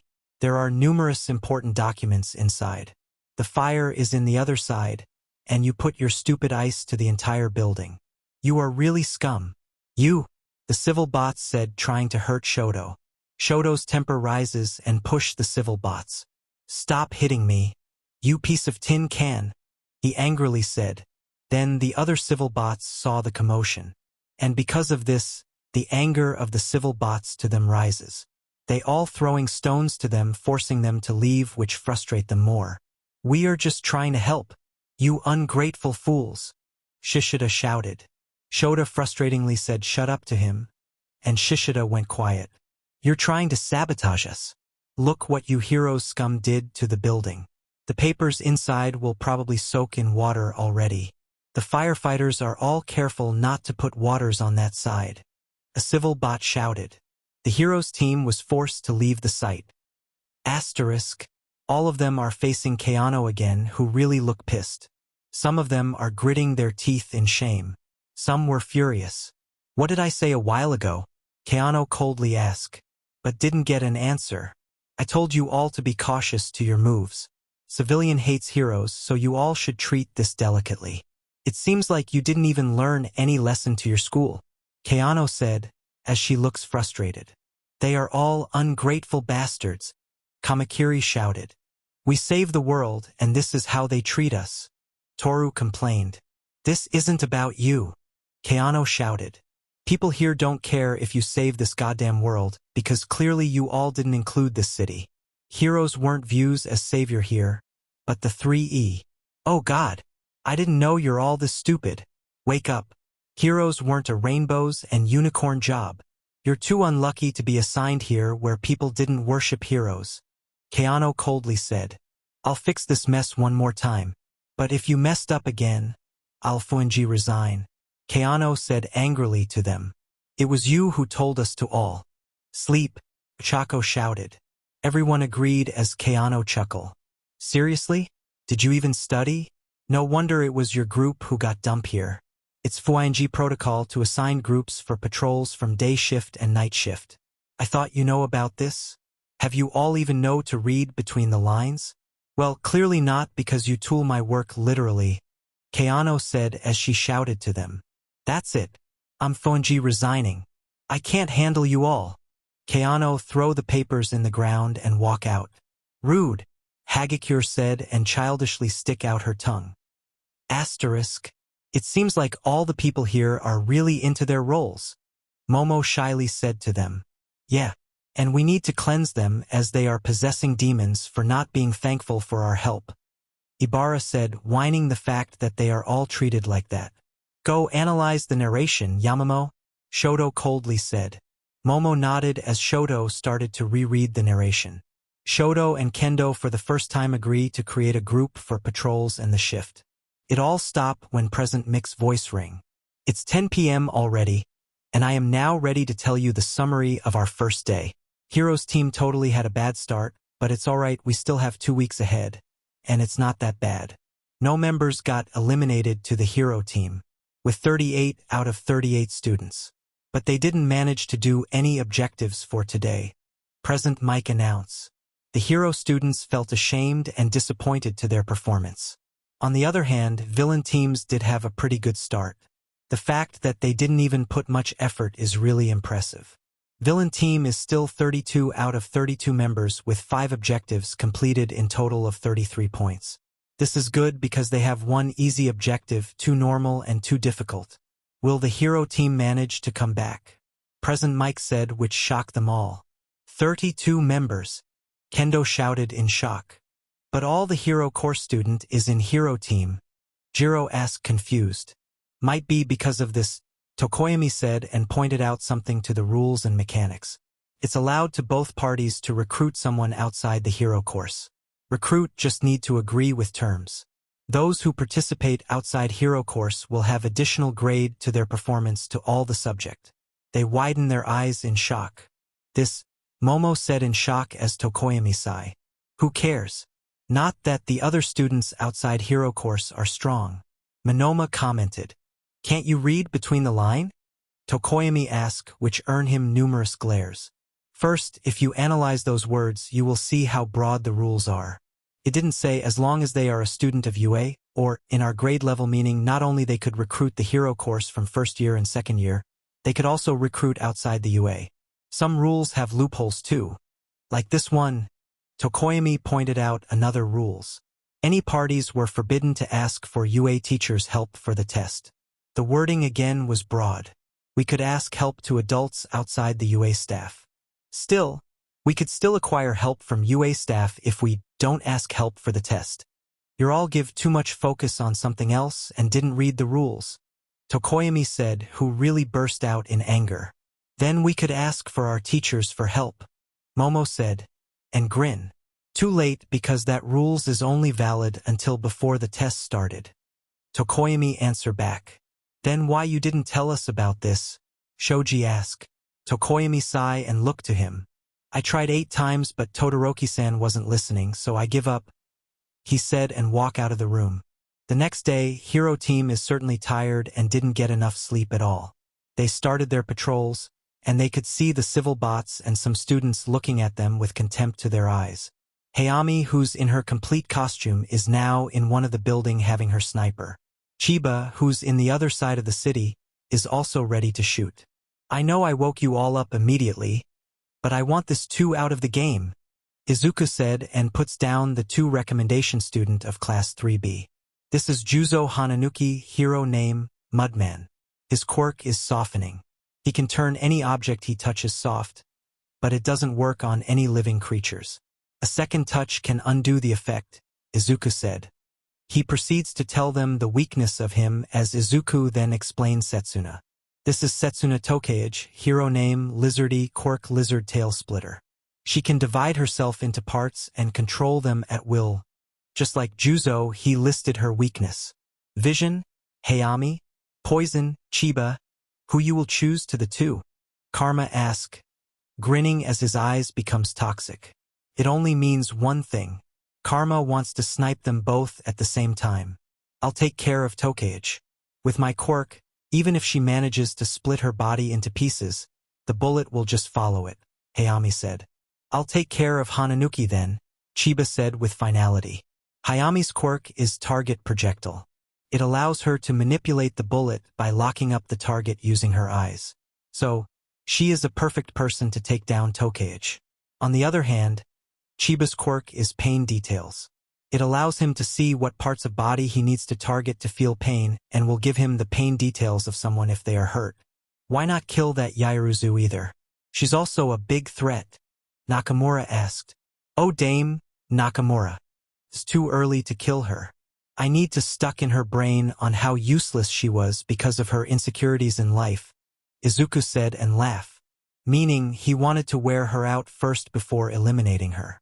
Use her ability to create, since we planned to bomb this out an hour before the summary started. Karma said, pointing out the food storage of UE agency. Sometimes, chaos, Karma, could be really sadistic, Sagaya commented. Underestimate of the year, Yoshida replied. Everyone laughs as they started to smile. Next is Void, Okajima. This is your time to shine, Nagisa said and tapped Okajima's shoulder. And chemicals? Okuda, did you finish the bullet? Nagisa asked. Okuda grinned and present the sniper bullet that the 2 will use. Okuda's quirk is actually fascinating. It was called chemical breakdown. It allows her to know the elements that had the potion had just by touching where it was put. Aside from that, she could see the effect of the 2 elements she was touching if it was combined. It was extremely useful in creating potions and poisons.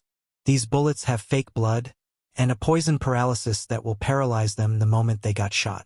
And of course, Chaos Karma's suggestion of pain-inflicted poison is also here, Kuda explained. Karma just laughed again, earning him a glare from Nagisa. Seriously? Nagisa asked his boyfriend. What? I'm serious? We are in a reality game test, my sweet little snake. Of course, they need to experience a real pain too, Karma shamelessly said. The others just shake their heads. It's fine, Snake, Nagisa. He is right after all. They have to know how dangerous this job is. Izuku also said, grinning like karma. And we thought Snake, Nagisa, and Cryptid Izuku is the one we must separate. Kurahashi said, earning her a multiple nodded. Kem, Katsuki. Control your boyfriend here. Nagisa shouted to Katsuki, who's eating a bell pepper. And who do you think is the top to the two of us? Do you really think I could Fuinji control this little beast? Come on. Try it if you can. Katsuki retorted. I knew it. It's Kem, Katsuki. Who's the bottom? Nakamura shouted. Facade, Keano. Needs to pay up to me. Nakamura happily said. Did you just bet on who was the bottom to us? Izuku asks in disbelief. Of course. And I still bet that Chaos, Karma, and Snake, Nagisa is switch, Nakamura proudly said. They all laughed together. Hello everyone. Ritsu appear to the screen and they stop. Hello knowledge, Ritsu. Ritsu smile and change her screen to a camera. They saw 7 people in the gate of Fake City. As you can see, some guests arrive. What to do now? Ritsu asked. They accept my invitation. This will be more exciting.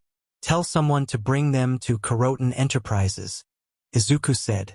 Ritsu smiled and nodded before disappearing too. Now you can spread out using your alter ego. After killing them, make sure to immediately go to Karoten Enterprises, Izuku said as the two nodded and immediately changed to their costume. This is so frustrating, Pony said as she sighed. I know. We don't have much information about the other team. And Bakugo being there makes them know how many we are in the team. Heck, dude. I'm sure they knew the whole Class 3A's quirk and some of us too, Setsuna complained. I don't think he did. I mean, he rarely interacts to anyone from us. And he didn't even know our name. What's more, our quirks, Jiro said. Kirishima nodded in agreement. We don't know what happened, but after the war, he become more explosive to everyone. He isn't manly anymore. We're just trying to tolerate him, Kirishima said and sighed. Wait guys, Jiro said and look around. The 3 immediately went alert. Setsuna gave a signal to their HQ that something is suspicious. Something is coming here from the air. I can't figure out where is the direction, Jiro said. So Setsuna tried to activate her quirk to spread out, taking some information. But all they remember is the horrifying shout of Setsuna and Pony. Then the paled faces of Kirishima and Jiro. Setsuna's body collapsed, immediately bloodied. Kirishima saw a bullet from her heart and head. Setsuna's body was forced to attach again. Tokage, Pony cried, looking at her classmate as Jiro is still not moving. Good thing is, Kirishima managed to get Setsuna's head, so she didn't fall with impact. She's still alive, Kirishima said with a sigh. The 3E answer our complaint. All hail to 3E. Thanks God we're safe from the scum heroes. Go die. All of you. We don't need you. Go follow your friend where you belong. They still hear countless mean comments from civil bots. Jiro and Pony can't help but to cry. Help us please, Kirishima said pleading. You're a hero. You were supposed to know everything, right? Why are you asking some help? A civilian bot coldly said. They are all speechless on how the civilian bot interact with them. There is so much hate. We'll call the police. A student who wears a professional clothes said, pitying them. They called the police and saw a group of students with mixture of police robots to the crime scene. They gave Isegai a statement on the spot before another group came to them. Kaminari, Awaze, Yui, and Toru. 2 at the same time. Toru said, also horrified. Who's the other that die? Kirishima asked in shock. Update. Yeah. 2 heroes die simultaneously. Hero Mudman and Hero Lizardy, you may rest in peace. 37 out of 39 from Hero Team. Present Mike said to their watches. Hananuki? But he is strong, Pony said. They all look grim because of this. Everyone in HQ now, Shoto angrily said. Everyone went immediately out of the crime scene. Juzo, Shishida, Shoji, and Momo are together in one team. They are all discussing the exam and how they need to actually take this serious. I can't believe that Principal Nezu could still come up a much harsher test, Shishida said. This test will test our overall capabilities. From our strength, intellect, and how we will deal to this. I can't believe I didn't see through these schemes, Momo said, clearly disappointed to herself. I don't know why, but I think they are toying us, Juzo said as Shoji nodded. Then suddenly, Juzo felt that his hand swings a bit, and he immediately felt pain to his wrist. Phew, he said and looked to his arm. Everyone was shocked to see his arm bled, and he could feel the pain. What happened? Momo said. She tried to check the wrist, but there are no injuries. Then another one from his other hand. What the hell? What was that? Shishida shouted. I can't feel my two hands. It's too painful. Shoji immediately tried to locate the villain, but the third bullets happened to shot on Juzo's head. Momo was shocked on how much blood she could smell. It makes her nauseous. She vomits on seeing those horrifying scenes, while Shishida lost his temper and wreaked havoc. A police shot him a tranquilizer as someone actually called to help them. Momo cried and Shoji was frozen. Everything just happened in split of seconds. Some students who's wearing police costume asked them a bunch of questions. They managed to inform the HQ about what happened. The group met with another group led by Kendo.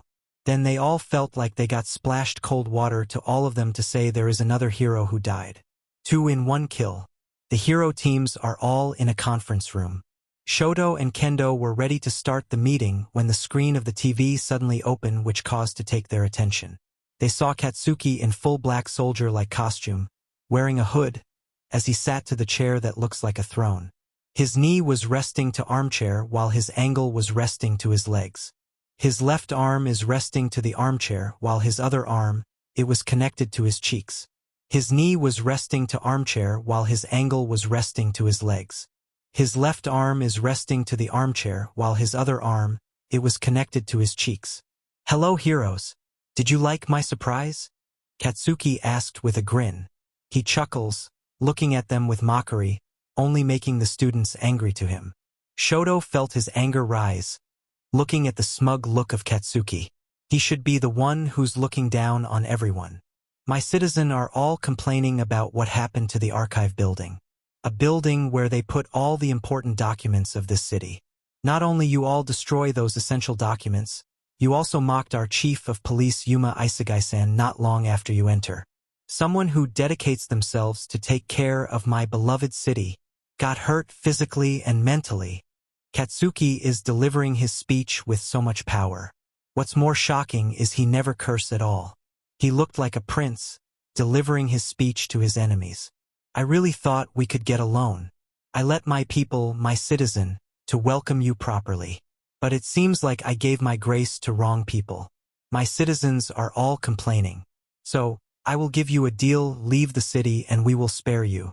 Or you'll find yourself in an abyss of regret not leaving when you have your chance. Katsuki said with so much power. Even in 10th floor, they heard cheers from below. It's too loud and lively. My citizen is far more valuable than hero wannabes who wanted to control this city. It's 12 o'clock noon. I already disposed 2 of you, every 3 hours and 15 minutes that you will not leave this place. One of you will die in most gruesome way. I promise this to everyone who hears me. Katsuki smirked and looked to them grinning. His eyes shade deepen as his red eyes looks like it's glowing toxic red. Everyone could even feel the shiver looking to that eyes. This is for heroes wannabes. Katsuki gave them a middle finger before the TV turned off again.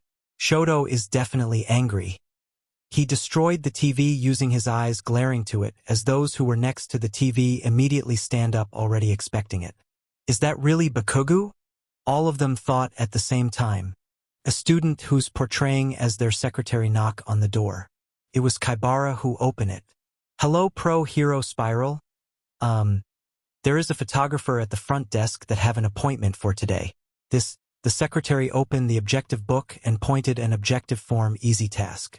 Take photo shoot from KK Entertainment, easy. Mr. Okajima is his name. I check out the appointment schedule. They schedule it already 1 month prior before you came. The secretary said. Tokoyami looked to Koda as Koda really looked nervous. If they appointed this a month ago, meaning they are one of the villains? Tokoyami asked himself. Photo shoot. Minetta, Toru, Mina, Ochako, Komori, and Tsubura shouted. Yeah. Shoto managed to calm down and sigh. This is objective, whatever the points are. Shoto casually said and nodded. That's epic. Midnight shouted. I know, right? I didn't know Bakugo-kun could act. Present Mike said. That kid. He really changed a lot. There's much more than what you see to him. That kid's intellect is also high. He is a beast in battlefield. Loud and brash. But Midoriya could control him. Karasuma smiled, remembering how explosive Bakugo before. I never expect him to be the bottom type, 13 said as she giggles. Oh my god. I almost forgot it. Midnight said and laughed. Though sniping is certainly fascinating. It's at least 1 kilometer range. I could only snipe in 600 meters. Snipe said in awe. The fact that they snipe in sync this 2-sniper villain team is certainly terrifying. Cementos praised. As yes, all of them have marksmanship skills, but the 2 is the best among them. But we still suspect that it was Midoriya who had the best marksmanship. He just didn't like to put effort that much, Tadami explained. Seriously? Where did you even find your personal student? Ectoplasm asked. I didn't see him, he seeks me. Nezu said, clearly enjoying the show. It's only 10 a.m.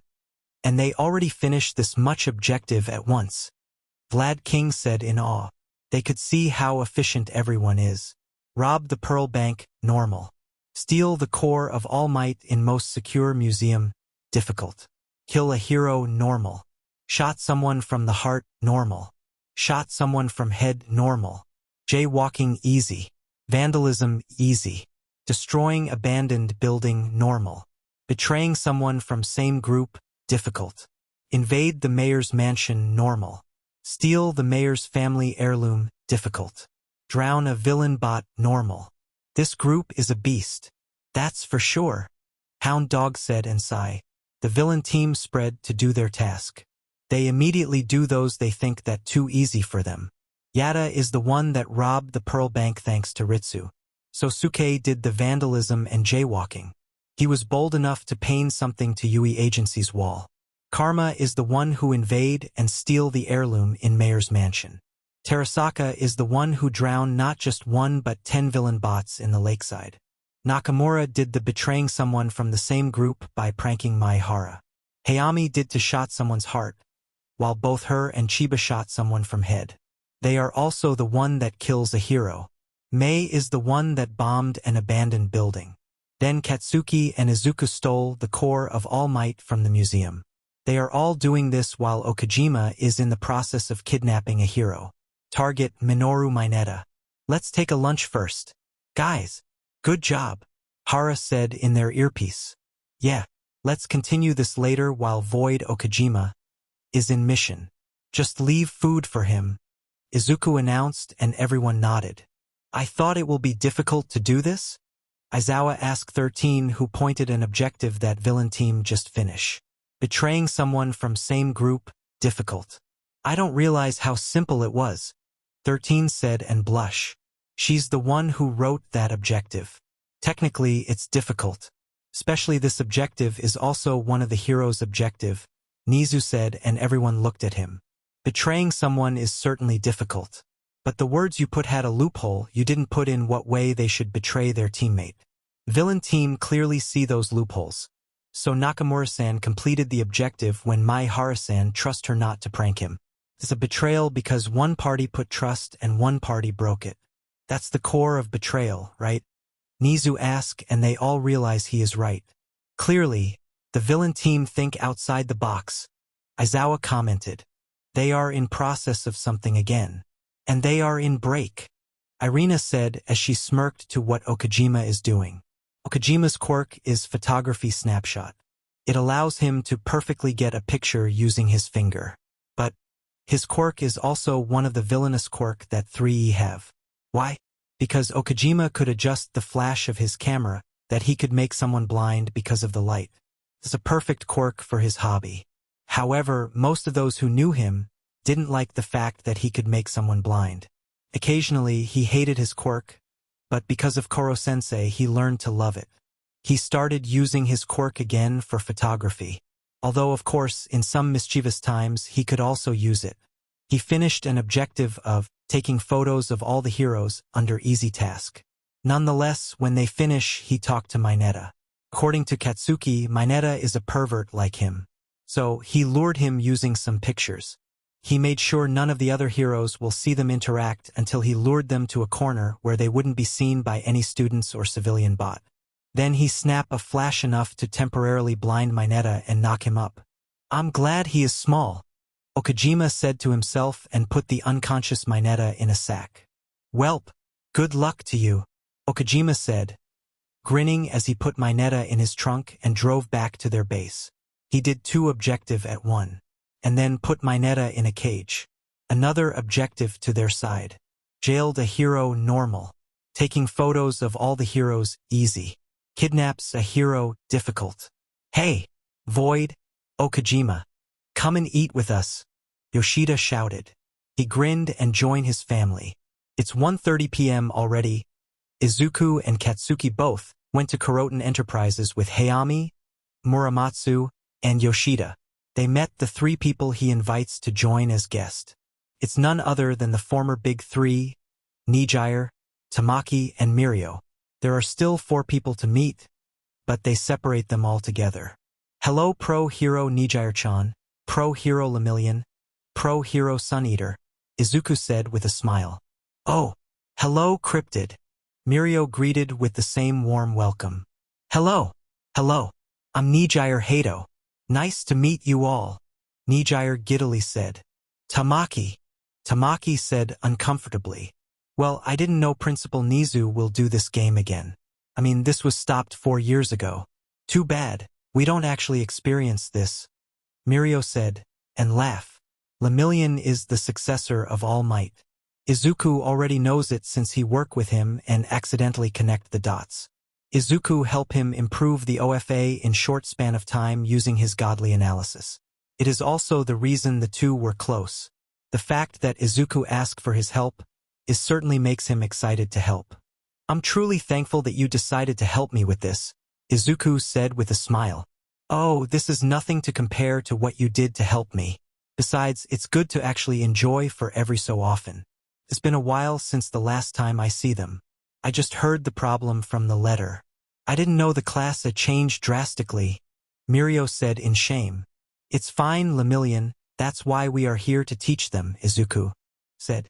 "Oh, we really wanted to help," Nijire said with a smile. "Of course, I want you to take the role of board of directors of this company. I'll send details of the roles and what you all need to know. We will test the waters again," Izuku said. The 3 looked to each other and nodded. "What are your plans, Izuku-chan?" Nijire curiously asked. "May I ask permission to explain the plan?" Hayami asked. The 3 nodded and Hayami opened the rule book. "We wanted to use this rules to test how the heroes will react," Hayami added. "It's allowed to both parties to recruit someone outside the hero course. Recruit just need to agree with terms. Those who participate outside hero course will have additional grade to their performance to all the subject." "How will you use it?" Nijire asked again. "Yesterday, Bird Brain managed to find the loophole of these rules. We are allowed to recruit anyone outside UA, or any classes below, or other courses," Katsuki added. "With this information, we wanted to know how they will react the moment they see the 3 of you. Within their reaction, at least 5 objectives will be able to complete whatever they choose," Yoshida explained. "Ah, I see, so you wanted to use us not just a bait but also a testing water," Mirio concluded. "That's a bit harsh on their part?" Tamaki asked with worried expression. "The staff will stop us if we cross the boundaries. They all monitored our movement since first day," Izuku explained. "Okay, this is easy. When will we are going to start?" Mirio asked again. "Tomorrow," Izuku said and grinned. The 3 also smile with this. "The heroes are in the front desk already," a student said after knocking. "Good luck, Vision, Hayami, Lethal, Muramatsu, Chain, Yoshida." The 3 nodded. Izuku and Katsuki continue their conversation with the former Big Three. Momo and Kendo are both in their professional suit. They are here to acquire a partnership to Kuroten Enterprises, the biggest company in the city. Not only they need this partnership to complete a difficult objective, they also need to acquire a product representation as another objective. They are required to make the company to produce their merch according to the difficult objectives. Shoto and Kendo both agree to finish a more difficult objective, so their points will reach the thresholds. With that, they will be able to pass. The two were nervous and stressing out. They keep on checking their looks in the pocket mirror. The reason they had been chosen is they have some experience how is the procedure through Iwabami. Pro Hero Creati, Pro Hero Battle Fist, please follow me. I just confirmed you indeed have appointment. The two sigh and were glad that Tokoyami told them to check their appointment chart. They certainly panic when they found out that they have appointment to the company. The ride in the elevator was too quiet as they both reached the 20th floor. Just walk straight, and you'll see the office of Hayami-sama, the student who played the secretary said. They knock as they heard an icy tone saying they could come in. That's all the report of our food court lane, a Muramatsu said. Thank you, Muramatsu-kun. You can stay here to help me here talking to them, Hayami said in clear icy tone. The two gulp, looking to the CEO of Kuroten Enterprises. She is portraying too strict CEO, I think. And just looking at her, I say she's doing it perfectly, Kendo whispered to Momo. Momo nodded. Have a seat, Creati-san, Battle Fist-san. Or you want me to call you in your family name? Hayami asked, clearly maintaining the iciness of her tone. You can call us in our family name, Momo replied with equally professional tone. Okay, Yaoruzu-san. Now, please follow me to our conference room to present to me the reason I need to accept this partnership, she said in professional tone. The two nodded, but they are both nervous because they are clearly wasn't prepared. This all happens before lunch. Agitate or angry? Karma asked who's resting in the common room of their headquarters. For what? Nagisa asked confused. Just answer me. My little snake, Karma said and smirked. Fine. Angry, Nagisa replied. All right, time to make the heroes angrier. Where is Katsuki? Karma said and stand up. He texted Isegai to create a speech for Katsuki about knowing the hero's deeds and promises like a leader of the city. Isegai immediately get it and accept the work. He's with cryptid Izuku. In their room sleeping, I guess? From what I know, Katsuki. Found out cryptid, Izuku. Didn't sleep that much yesterday, Nagisa replied. Karma just sigh. The greenie.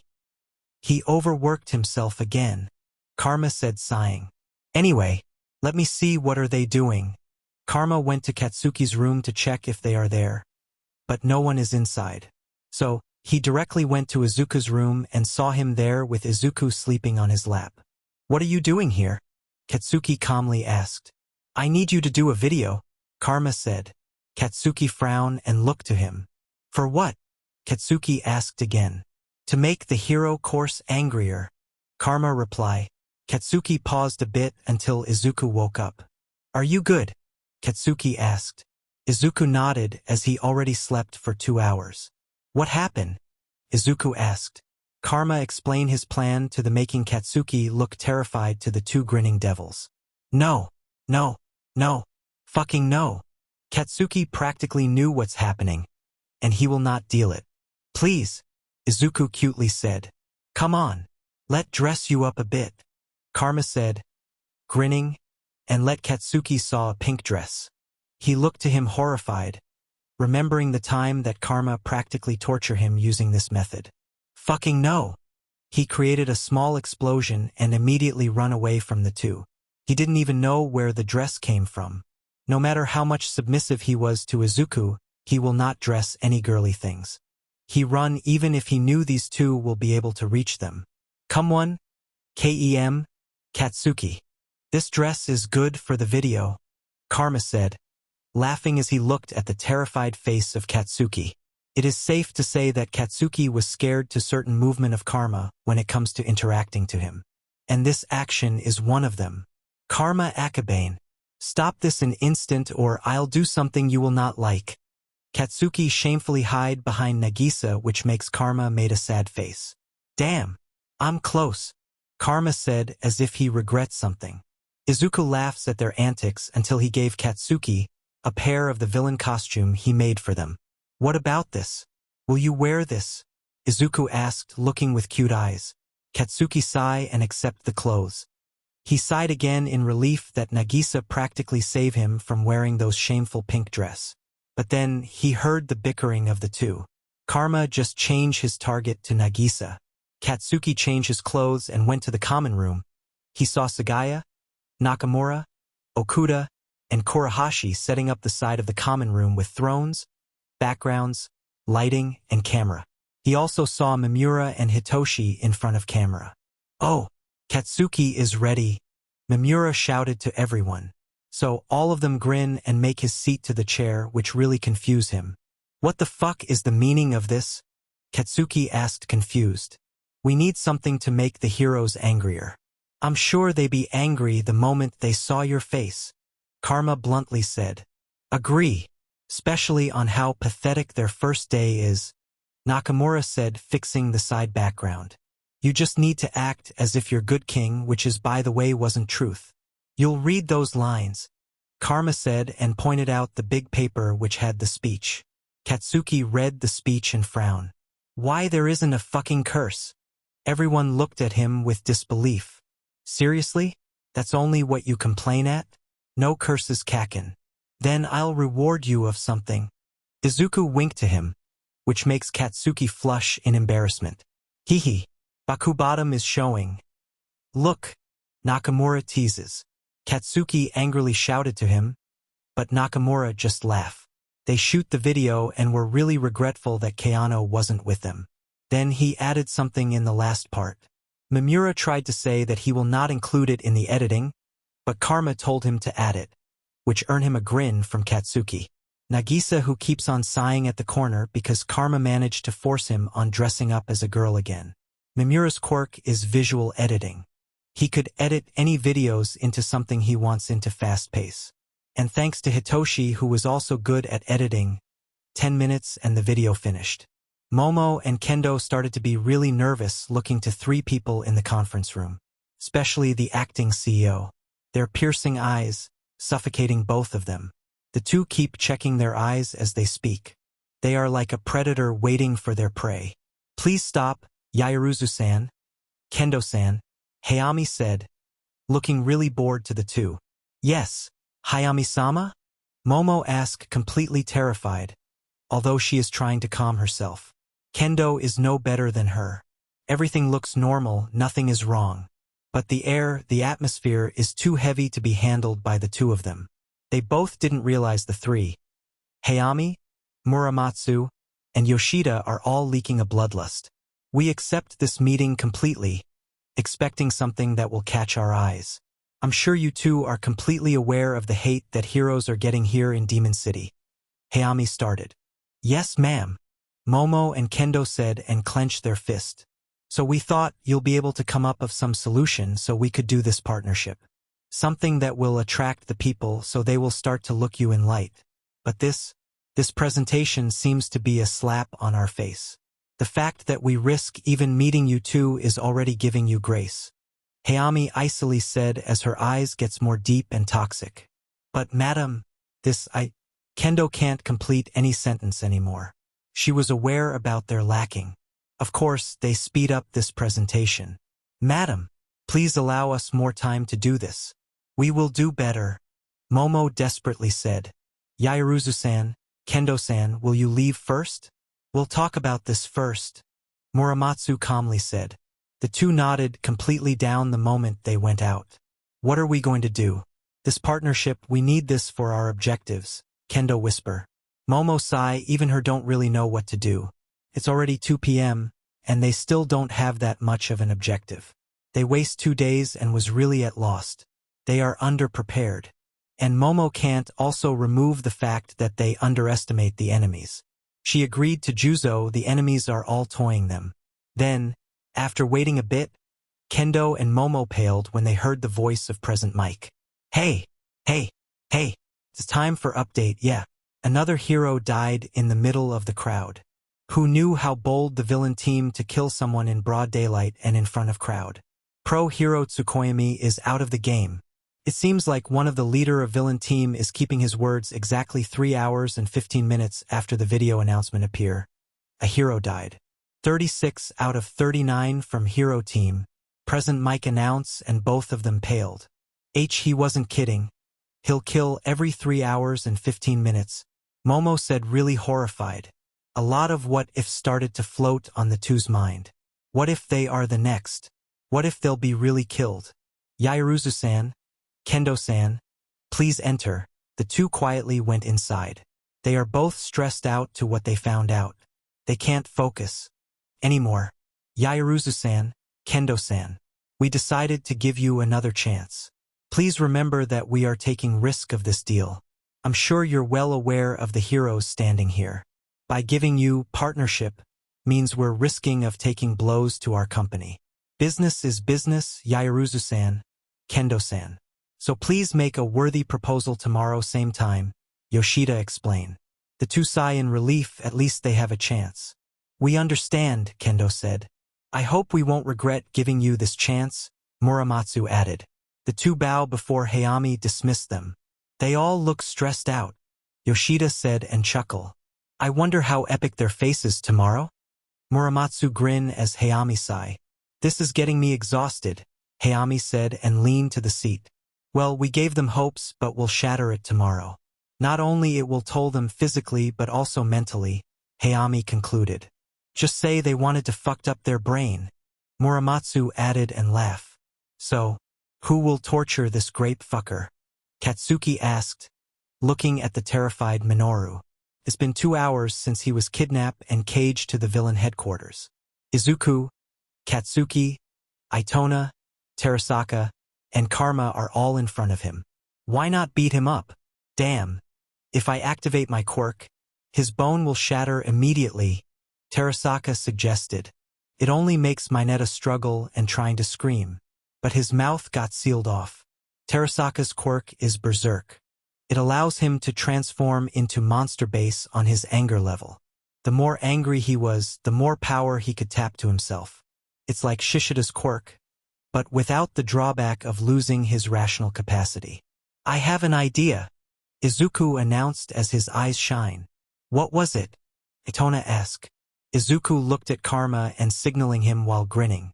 Karma laughed and immediately get what Izuku said. Let's make him Grip's twin, Izuku announced. Katsuki looks unamused to Izuku's antic. Some respect to that fucking assassin. And don't compare him to this shit, Katsuki said unamused. Hee hee. I knew I could use this. Karma in his devilish form bring out his wasabi pack out of nowhere. Seriously? You got that stash here? Terasaka asked in shock. Berserk, Terasaka, my slave. Want to test it first? Karma asked. Terasaka immediately walked far away to Karma. No thanks, he said. What just happened? And who is this Grip you're talking? Itona asked confused. Nah, I'll tell you the story later. Have fun? Chaos, Karma? They went out as Karma licked his lips. Let me dress you up a little. Since you're worse than Okajima, that man. I could still tolerate his antics. But not you who molested some women. Karma is grinning. After 30 minutes of horrifying scream, all the stashes of Karma are all in the mouth and nostril of Minetta. Torture a hero, difficult. Worth it. Karma laughed looking to Minetta's face, who fainted after all the spiciness that was shoved to his throat together at once. I enjoy giving you some upgrade bye-bye, Karma said, and let Minetta stay like that a bit. Kill him after 3 hours and 15 minutes to Tokoyami's death, Karma announced when he got back. I almost feel bad, but he is worse than Void, Okajima. So who cares? Nakamura said. Rude, Okajima said. I finished to this potion. Who said that you want me to finish? Cryptid, Izuku. Kuda announced happily. Good. Red, Okano. Luxter, Yada. Later, at 5 p.m. Put this poison to Hero Team's pantry, Izuku said and gave the potion that Okuda made. Mission accepted, the two said and grin. Knowledge, Ritsu. How many objectives this hero course managed to do today? Izuku asked.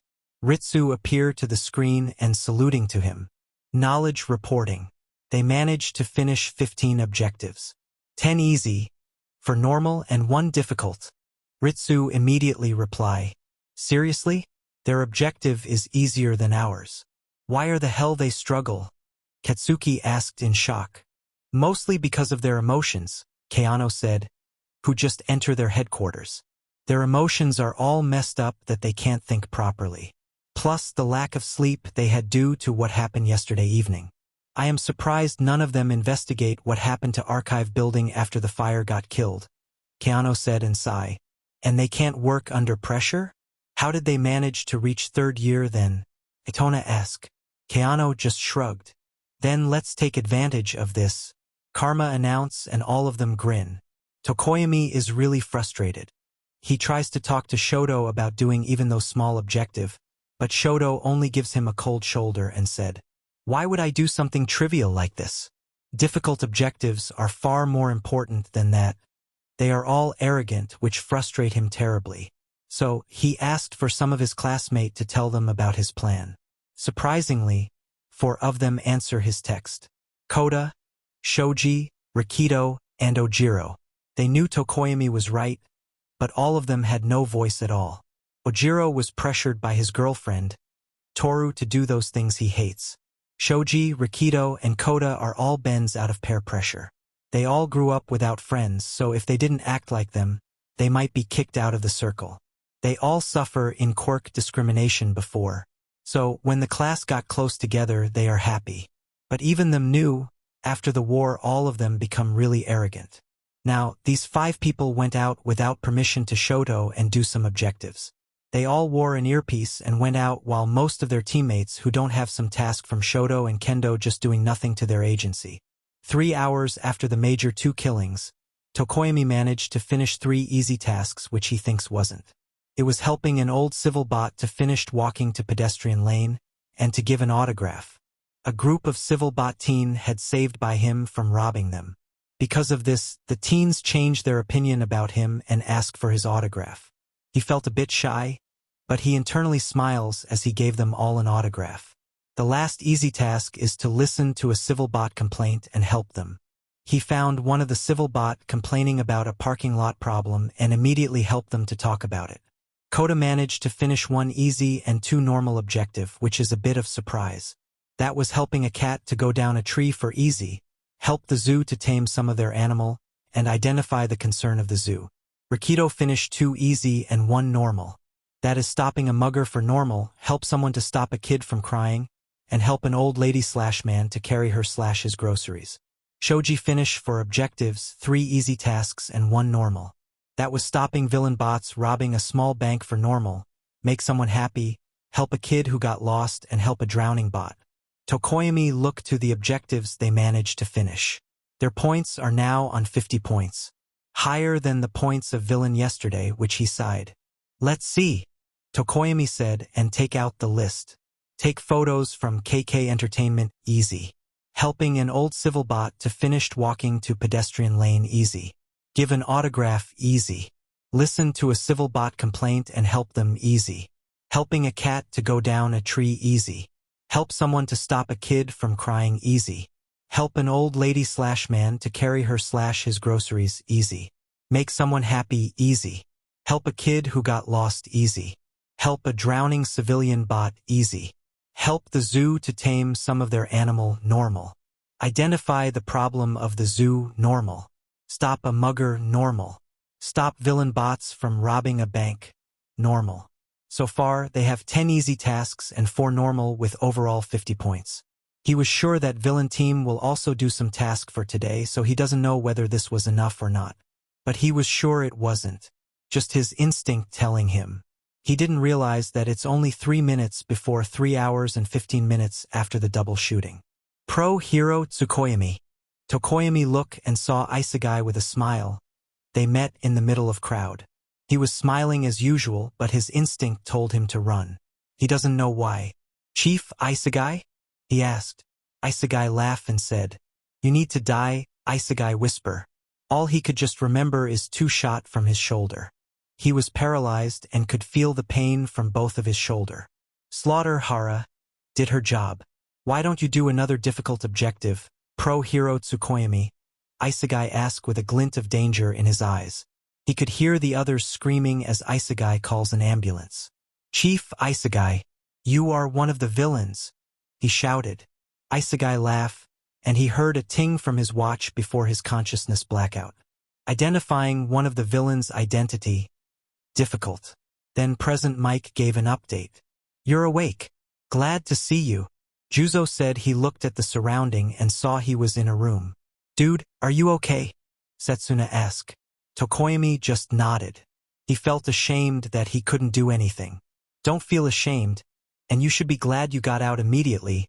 Juzo sighed looking to the screen. Tokoyami looked where Juzo is looking and saw the villain teams from the first time. He was also surprised to see 3 pro heroes in some place of the test. The villain team is definitely toying the heroes. They are always 1 step ahead.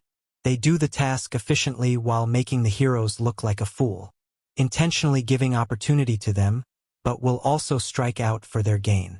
Those 3 mastermind of their group is terrifying. Juzo explained. What do you mean? Wasn't Bakugu, who's their leader? Tokoyami asked. He was a leader, it's true, but he had 3 strategists in his group. That red-headed guy, the feminine blue-haired guy, and the green curly-haired guy. We are watching them predicting the hero's move and do numerous difficult tasks with ease. Just looking at them working, I can't help but to feel naive that quirks and strength matters, Juzo explained. Yeah, I was thrilled to got out of that game early. They planned to poison the pantry of the heroes, Setsuna exclaimed. Then he looked at the screen. He was shocked to see what the villain team do. They kidnapped 3 from Class 3A and 2 from Class 3B without getting caught, Tokoyami said in shock. Then a knock was heard to the door. Hello, he said enthusiastically. I know you. You're the Dash. He was stopped by him as a girl went inside with a flirty smile. Yo, Brozef, she said with a flirty tone. Hello, he asked the 2. You're Tsukuyomi, right? The guy asked. Tokoyami nodded. The man took Tokoyami's hand and shook it. Glad to meet you here. Nice to meet you. Anyway, we are here to ask you something, he said with so much energy. Tokoyami just sighed. What is it? He asked. Juzo and Setsuna just looked to them. Would you like to go back to the game and prove them wrong? The guy asked. Tokoyami looked at his eyes as the girl also smiled to him. They talk a bit of what Tokoyami will do in the game. And honestly, he was tempted. He just can't find himself to betray his comrade. You should go, Juzo said and smiled. Dude, this is a good opportunity. Besides, you're going to help them. I realized my mistake the moment I saw them working together. We forgot our purpose. With this role, you'll help them realize what we realize here, Setsuna kindly said. She smiles bitterly looking to the screen. I can see how foolish I was before, and it makes me cringe to see how foolish they act. Too, Setsuna added. The 2 were waiting for him to agree, and in the end he accepted it. Yada and Okuda both went to the pantry of the hero students. Efficiently, Okuda managed to put the poison in the food pantry while Yada managed to put the antidote in the water tank. The 2 meet outside the building with a grin. Tomorrow will be the time that the 2 poisons will activate? Okuda asked to Ritsu. Yup, tomorrow evening, just like what Chaos Karma want. So, they will have a hard time knowing your identity. As of now, for 45 p.m., some of your teammates are currently kidnapping more heroes, Ritsu informed them. The 2 nodded and went back to their headquarters. When 6:30 p.m. arrived, Jiroda Shishida died in hands of Muramatsu. How? Shishida is too hungry while patrolling and was lured by Muramatsu to his ramen shop. With that, Muramatsu managed to poison him while eating a ramen with such flavorful food. Chef's kiss is what Muramatsu's quirk called. He can enhance the food flavor while cooking. The more focused he was, the more flavorful the food will be. Shishida didn't even realize that the food was poisoned with sleeping pills, so he died without knowing. It's 7 p.m., Nakamura said, and grin. Most of them change to their villain costume as they all meet into the common room. Night is the start of evil lurking out of this city. I gave you your task in your phone. Make sure to complete it. You can work with others if you like. Make sure to finish at least 3 tasks each. Jazz. May. Stay here in headquarters and work with knowledge. Ritsu. On monitoring us. Izuku commanded. Everyone nodded and went out to wreak havoc. Villain team continued to do their objective without much effort, and the teachers and those that they eliminated could see it. The ping of the system is not stopping at all. Raise a money 10x in stock market, normal. Locate the red light district, normal. Locate the black market exact location, normal. Destroy the data of the latest shipment in peer, difficult. Knock out 5 heroes at the same time, easy. Stole the police datas about high-profile criminals, normal. Wreak havoc to 2 villain prison, hard. Brainwashed civilian bot to create massive chaos in market, hard. Raise 20 million yen for 1 day, difficult. Identify all the cartels in the town, difficult. Destroy 3 drug cartels, normal. Car chased with police, easy. Car chased with heroes, easy. Play hide and seek with heroes, upgrade version, normal. I really don't have much of objectives anymore, loudly crying face, loudly crying face. This is only some of the objective they managed to finish. The heroes are all overwhelmed with the amount of chaos the villain team did. It's like each corner someone was there to do chaos. It frustrates Shoto and Kendo as their team and didn't really know how to react. They only realized that Kota and Shoji were missing with Sato, Yui, and Shota when 7:15 p.m. reached the clock. Because of this, Jiro is the only one who could locate the chaos and was working with Momo and Kaminari, who's monitoring them. All the information they got is all the villains are wearing an all-black suit and hiding their faces. They can't identify if the other party's gender, much more their identities too. There's a lot of student from below. What frustrates them is the group also keeps on doing their job. The people who were seeing them are calling them 3E, cheering to them when they see someone, painting them as useless and unable to do anything right. They are fast, agile, stealthy, and flexible. Furthermore, strong where someone could even fight toe-to-toe with Shoto, taunting him, degrading him, and what makes him angry is the fact this person call him Ice version of Endeavor. They all find themselves unable to do but to chase them without direction, making them look a fool. This is not working, Jairu said in the earpiece, clearly tired and exhausted because of the sounds that overwhelmed them. Just fucking do your job and identify that fucker who I fought too. Shoto shouted angrily. That someone he fought smirk, he also chuckled looking to his face. Payback time, twin brother, he said and jumped to the building to building. Karma know he is smart. Most people know it, but occasionally, he knew those people outside class 3E sometimes underestimate him. Just like his parents. Karma comes from a wealthy family, as his parents are successful financial day traders. They are free people who spend most of their time traveling around the world, and as a result, they spend little time with Karma. For a long time, Karma had been a rebellious student with a problematic attitude. It's the reason he was transferred in class 3E. He doesn't care at all. Certainly, because his parents are always away, he had the whole house on his own. Of course, being with only employees surrounding him, Karma always felt bored. So, he decided to explore his parents' room. He didn't know he will find out something that will change his life. He was adopted. Not only that, but he felt angry towards his parents, he felt angry towards the 2 who adopted him. And he felt angry to himself for some reason. Karma keep himself quiet to the matter. There are numerous things that need to be worry more than his problem. But this issue affects his middle term test. Koro-sensei managed to immediately saw the sudden change of Karma's attitude after getting the test. Even Izuku and Nagisa is getting suspicious to him. He is getting frustrated, and with the self-investigation he was doing, he was close to found out what really happened. The night after getting the test, a nurse called him and found out something. When he decided to go, he saw Nagisa, Izuku, and Koro-sensei under disguise following him. He just sighs, and together with the 3, he found out what really happened. Rei Todoroki was already in verge of insanity in the time she was bearing the 2 of them. The nurse told them that Ray wanted to hide the fact that she was bearing 2 children, and the time that they are born, Ray informed the nurse that she needs to put Karma on adoption. His parents were there, and her adopted mother couldn't bear a child. They need a successor, so they choose him. He felt mad at the same time hurt. Why was he the one that has to go?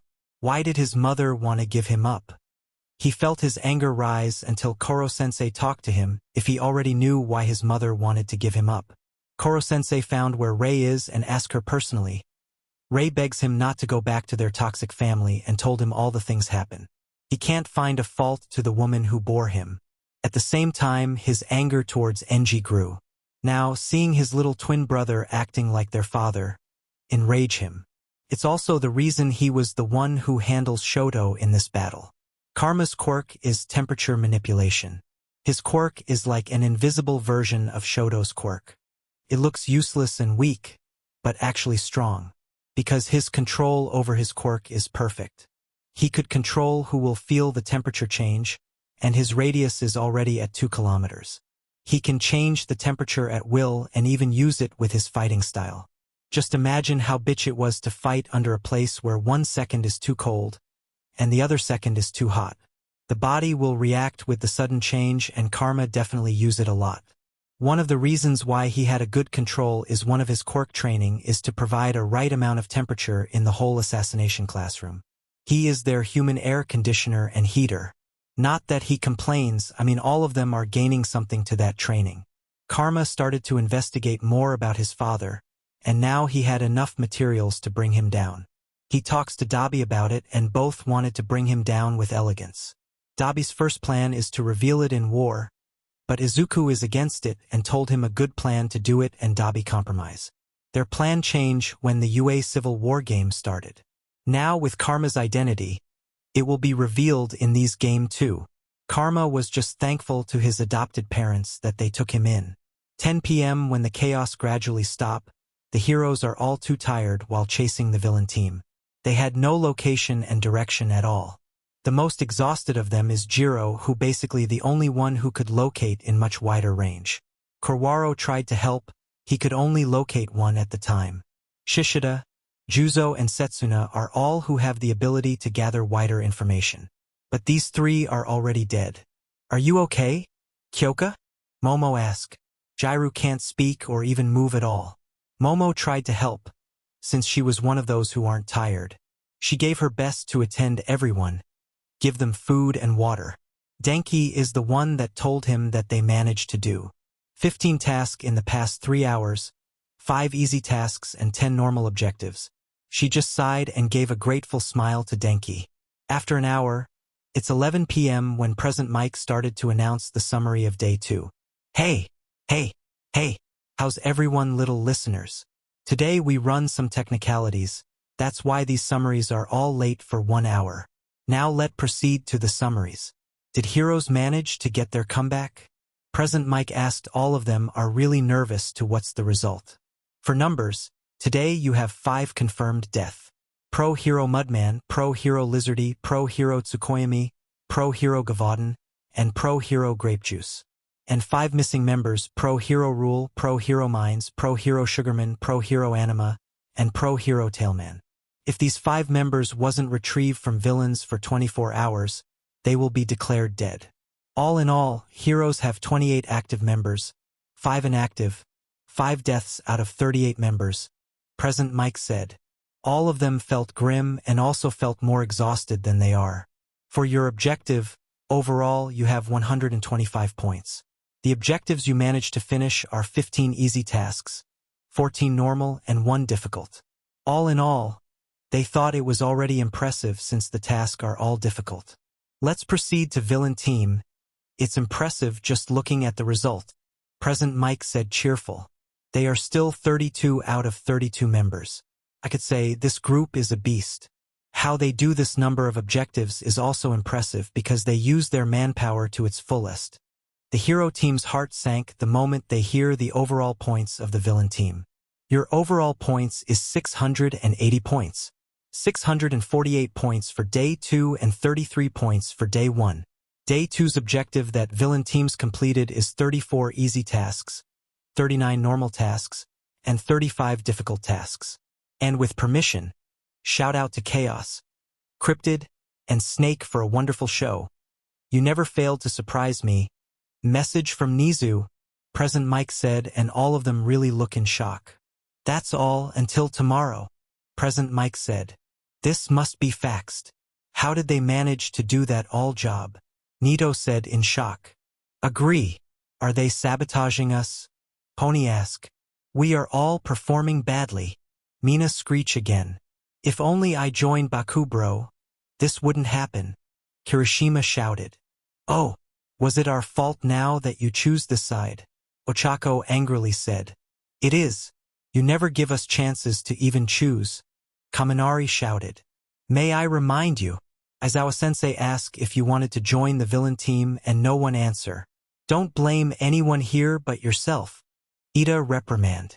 An argument between them started for about an hour until, all of you shut the fuck up, Jairu shouted, and everyone went quiet. If you continue to bicker and arguing like these, nothing will happen to us.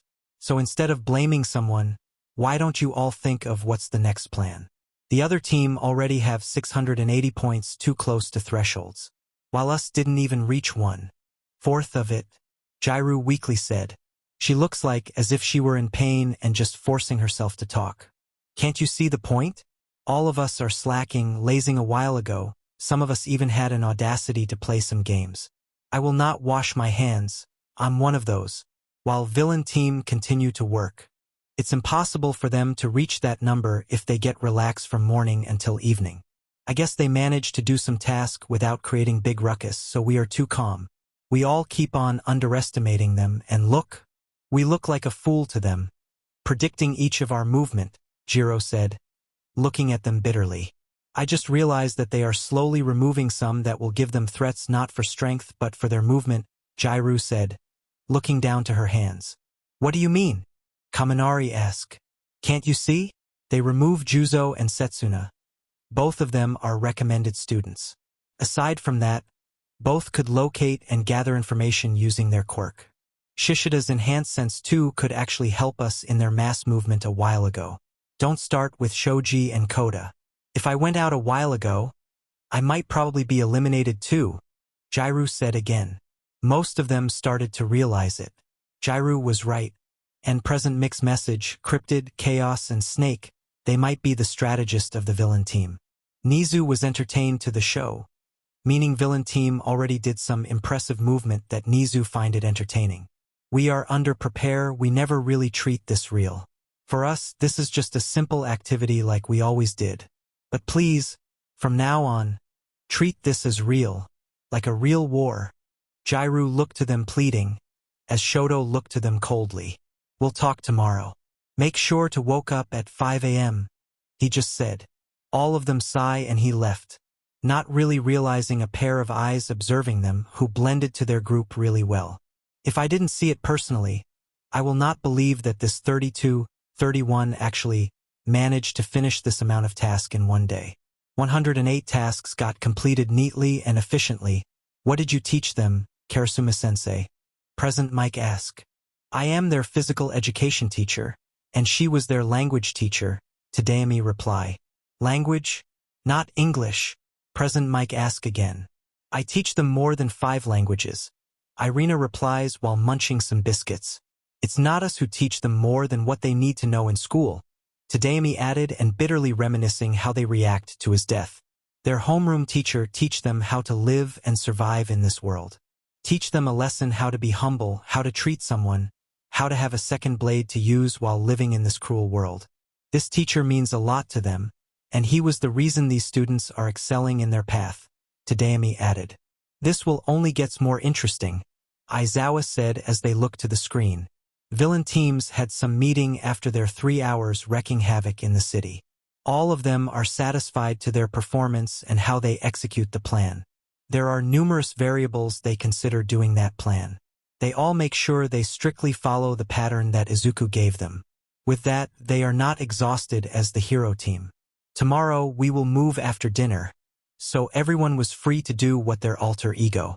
Some had tasks to do, but we will lie low a bit for today. MO killing for the meantime, Nagisa announced and Karma grin again. Why not make them paranoid? Karma said as everyone looked at him. What do you mean? Maihara asked. 5 of you those who could snipe aside from vision, Hayami.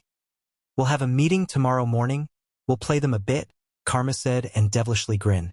Early in the morning, Chiba, Hara, Isugai, Izuku, Kirara, was the one who woke up early to talk to Karma. Izuku did have an idea why Karma told them he wanted to play with the heroes. But he also knew the others don't know why. Good that you are all here. Anyway, I want to scar their mind more. Until later at noon. I want everyone to work together and almost shot heroes, Karma said grinning. Almost shot? Hara asked in a frown. It means we will scare them slightly. Sniping them with some millimeters or centimeters away from harming them, Izuku explained. So, like sniping the object next to them? Isugai asked and the two nodded. They might identify our position with this, Chiba said to them. That's why I'm here. Izuku grinned and everyone looked at him, realizing it. All of them accept the mission right away. Izuku's quirk is the most powerful quirk the former Class 3E have. It was the enhanced version of All for One. Enhanced Replicate is the name's cover of his quirk. It allows him to give, take and copy any quirks without touching them. Izuku was terrified in using it before Koro-sensei become his teacher, resulting of him automatically deemed as quirkless. Now, the 4 of them started to snipe with heroes while Izuku opened portals for them to change their position. Asterisk. Ojiro woke up in a bed. All the things he was are white. A room without anything but a glass window in front of them and a bed where Sato, Shoji, and Koda were sleeping. He tried to scan the place to find the door, but he couldn't see the door. I see you're fucking awake, extra. Katsuki went near to the glass window and heard his voice over some speaker. Ojiro can't see. Wake up the others before I decided to kill you all. Katsuki said in his most devilish tone that Ojiro can't help but to shiver. He felt that he was looking to another version of Katsuki. It's not the typical explosive blonde who easily gets irritated the moment someone approached him. The 4 immediately gets awake. Sato tried to use his quirk, but he was shocked because it didn't activate. That's no use, sugar brain. The room where you all are is a room that had a quirk suppressant. No matter how much you struggle, you can't go out, not until we want to. You should feel grateful. You all got this comfortable room instead of where we put the grape fucker. Katsuki chuckled, remembering the hilarious face of Minetta when Karma started toying him. He was just glad he wasn't the one who suffered to Karma's antics. What do you want, huh? Why you didn't just kill us? Sato asked, trying to act brave, but his legs betray him because of how it shakes. We have an objective of heroes betraying their team and infiltrate the hero's team using traitor. Of course, with discussion yesterday, we wanted 3 of you to do it for us, Katsuki said, spinning the book of rules in his hands. Why do you think we will betray our teammates? Huh? Shoji angrily said. The way Katsuki looked at them was too scary for them to handle. But they know what situation they are right now. Tokoyami was eliminated by them, who had strong will to say his thoughts. They are all coward without him. They all endure being with them for fear of being isolated again. Katsuki didn't flinch nor had any emotion in his face. He just clicked a button and a big screen was slowly going down from the ceiling. Subsequently, the 4 looks to the screen and can't help but to pale. I still don't understand why those masterminds wanted to have a physical traitor when all the available cameras in this city was monitoring them already. All your plans, your movement, your countermeasures were already been recorded by my team. Katsuki just sighed and looked to them. Don't you want to remove their grasp to all of you? I mean, those fucker is nothing but an asshole who doesn't know how reality works. Katsuki makes a disappointed sound while shaking his head. I'm surprised those fuckers managed to realize they are fucked up and unorganized. Too late because they are underprepared. Anyway, back to 4 of you. Katsuki talks to them, slowly making them realize his points, telling them their goals and some long-term plan. The 4 were overwhelmed to the truth that they found out. This test is a way to correct the hero course's behavior. The principal went this far just to help them get back to the track. They realize how prick their classmates is, They found out the reason Katsuki distanced himself to everyone, and it all makes sense. I don't know if I could handle it, Kota quietly said. The three are not convinced that they wanted to help Katsuki, to bring back their classmates to right path. To bring back the will why they wanted to be a hero in the first place. So they agree beside Kota. Welcome to the team then, Katsuki said and grinned. What's the plan? Sato asked. I want you all to feed them information, Katsuki said while grinning. Asterisk. How much time did we have before they woke up? Chemicals. Okuda? Karma asked their meeting that night.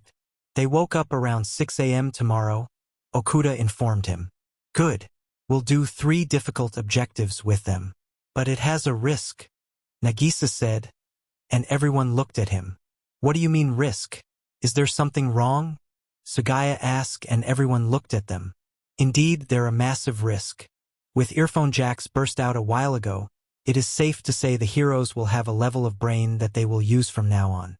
So if we did this objective, they might become wary of them when they got back. Their emotion is strong. With this kind of determination, I'm sure their brain will function than letting their pride and arrogance work above it, Nagisa said. He looked at them as he said their worries. His quirk works like this. Empathy projection is Nagisa's quirk. It allows him to project his emotion to other. If he was happy and activate his quirk, all those in his radius will also feel happy. Aside from that, he could sense someone's emotion like a static in his mind. Currently, his family is feeling wary and worried. It's not something we need to constantly worried about.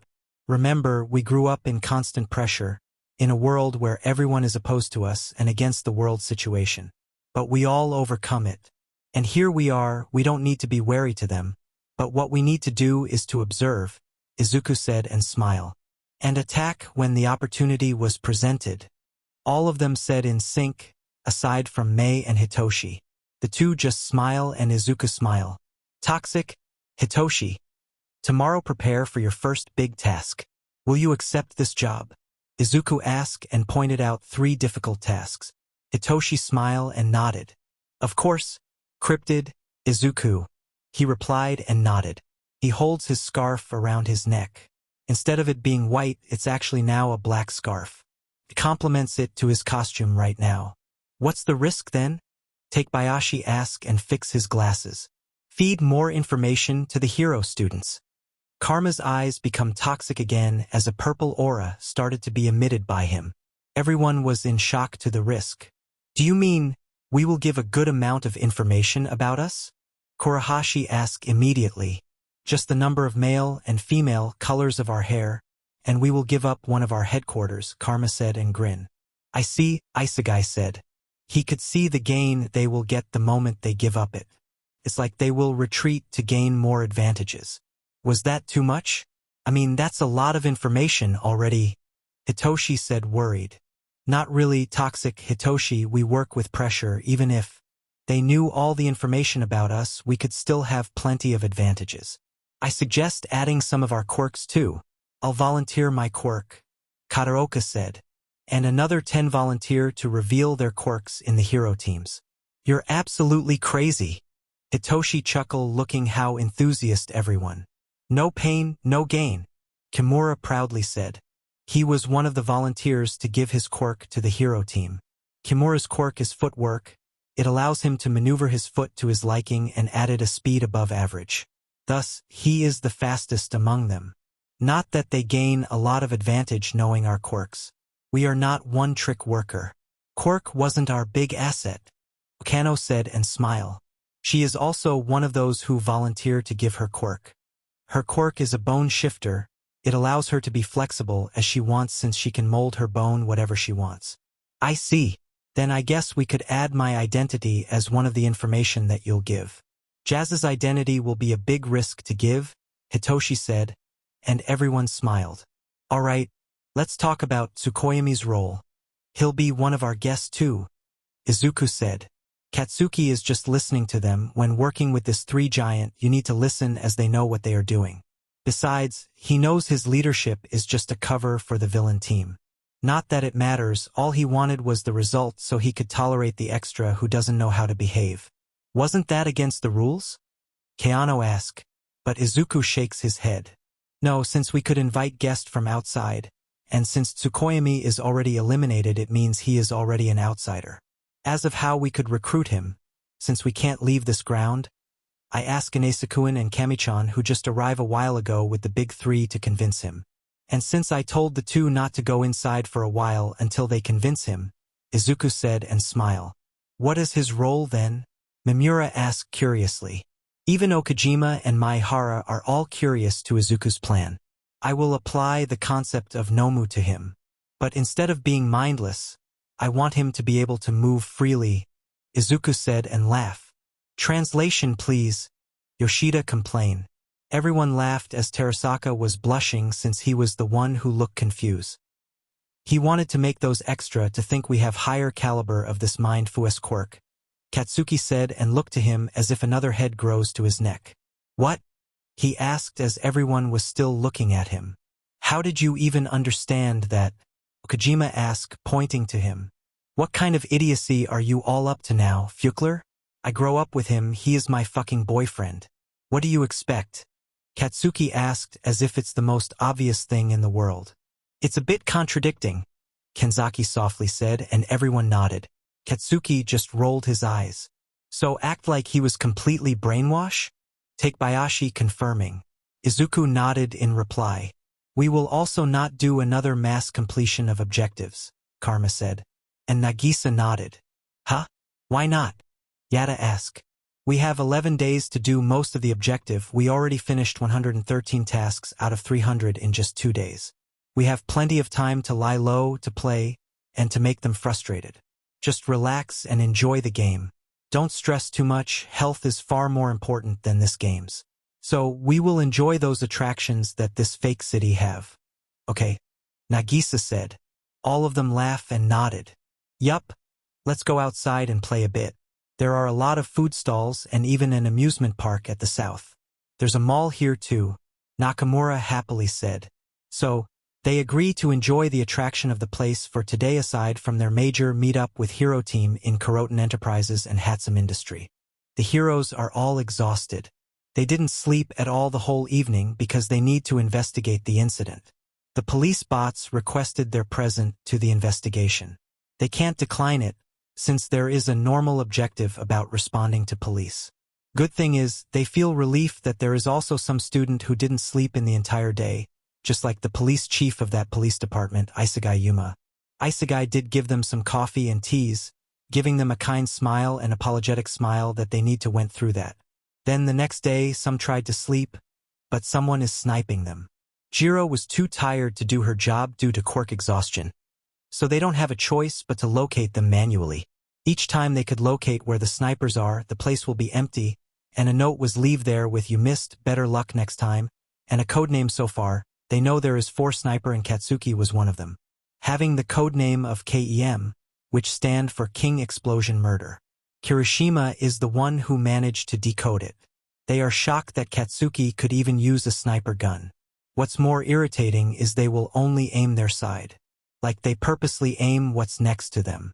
They got creative on locating each building the sniper used by spreading and locking their parameter, checking those who had a luggage using their authority as heroes. But they still can't locate them. Ida did suggest checking the cameras of the building, but none of the footage show someone even went in the rooftop. The heroes are now getting serious, not letting them get more arrogant. Jiro managed to put to their heads that, indeed, they need to act like heroes now. Kendo and Momo is one of those well-rested among them after finishing the PowerPoint that they will present to the Kuroten Enterprises. Ida and Yanagi is also getting ready to meet with Hatsum Industry. Both will happen later at 1 p.m. Shoto work with patrol route, making sure all the team had at least 3 each. Member and Shoto compromise in making easy task 2 rather than focusing on difficult.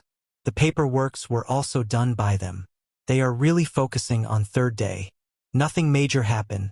Aside from the occasional sniping, the villain team didn't do much, which makes them tense up. Until Pro Hero Fire Freeze, Team Pinky found Pro Hero Tentacle, and Pro Hero Tailman in the alley. Both have serious injuries but still alive. They deliver them in the nearest hospital. The 2 had something to say but fainted due to exhaustion. Mina reported. Shoto felt tense for some reason, but he brushed it off. Tell me if they woke up. They might have some information about the villains we are chasing. Shoto replied. Copy, sir. Mina said in the line. That night, Yanagi, Bondo, Kurwaro, Ida, Sue, and Ochako reread the rules and narration of the game. After they explain it to them, they act according to the narration. They also locate Keanu Kid, their last PR that resigned to them, and ask to give them a chance. They are lucky that Keanu accepted in condition of being mindful to their movement since they are pro-heroes, and they need to curry favors in Citizen. Furthermore, they have to work hard to earn their position, and she will help. All in all, it seems like the third day is in their favor. They are still wary but also carefully moving to the game. Are you really certain this is all right? Okuda asked in worry. Let them fly higher, just like what we said, we'll lie low today. Our initial goals are to teach them a lesson. We still have a lot of time to move, Karma said. The three strategists are all calm, even with the advantage that the heroes are having today. Not knowing, the three are actually moving their pawns and guiding the heroes to the trap they prepare. Hero Pinky reporting. The two woke up and wanted to talk to you and pro-hero Battle Fist. Mina said to the line. Tell them that Battle Fist have another appointment within an hour, so she can't come, Shoto said in sigh. He clenched his fist remembering the one he fought toe-to-toe yesterday. He will make sure that they will be captured and will win this stupid game. Shoto went with a ways. They went to the hospital and asked about the students who act like nurse. The nurse told them about the two and Shoto couldn't help but to be overwhelmed on how gruesome it sounded. The two will be inactive for 2 days, changing the 2-month time to heal their injury if it was real. So, the two will be inactive for 2 days. Tentacle, Tailman, Shoto greeted. Mina, Pony, Kaminari and Kamakiri is the one who's guarding them. Fire freeze, sir. Ojiro greeted back. Shoji nodded in acknowledgement. Any information you found out after being kidnapped? He asked straightforwardly. There are only 31 villains we see there, with 13 girls and 18 boys. Bakugu and Shinso was one of them. Ojiro started. Kamakiri, Shoto, Pony, and Aways looked to each other with shock. Hitoshi Shinso from General Education? Shoto asked again and the two nodded.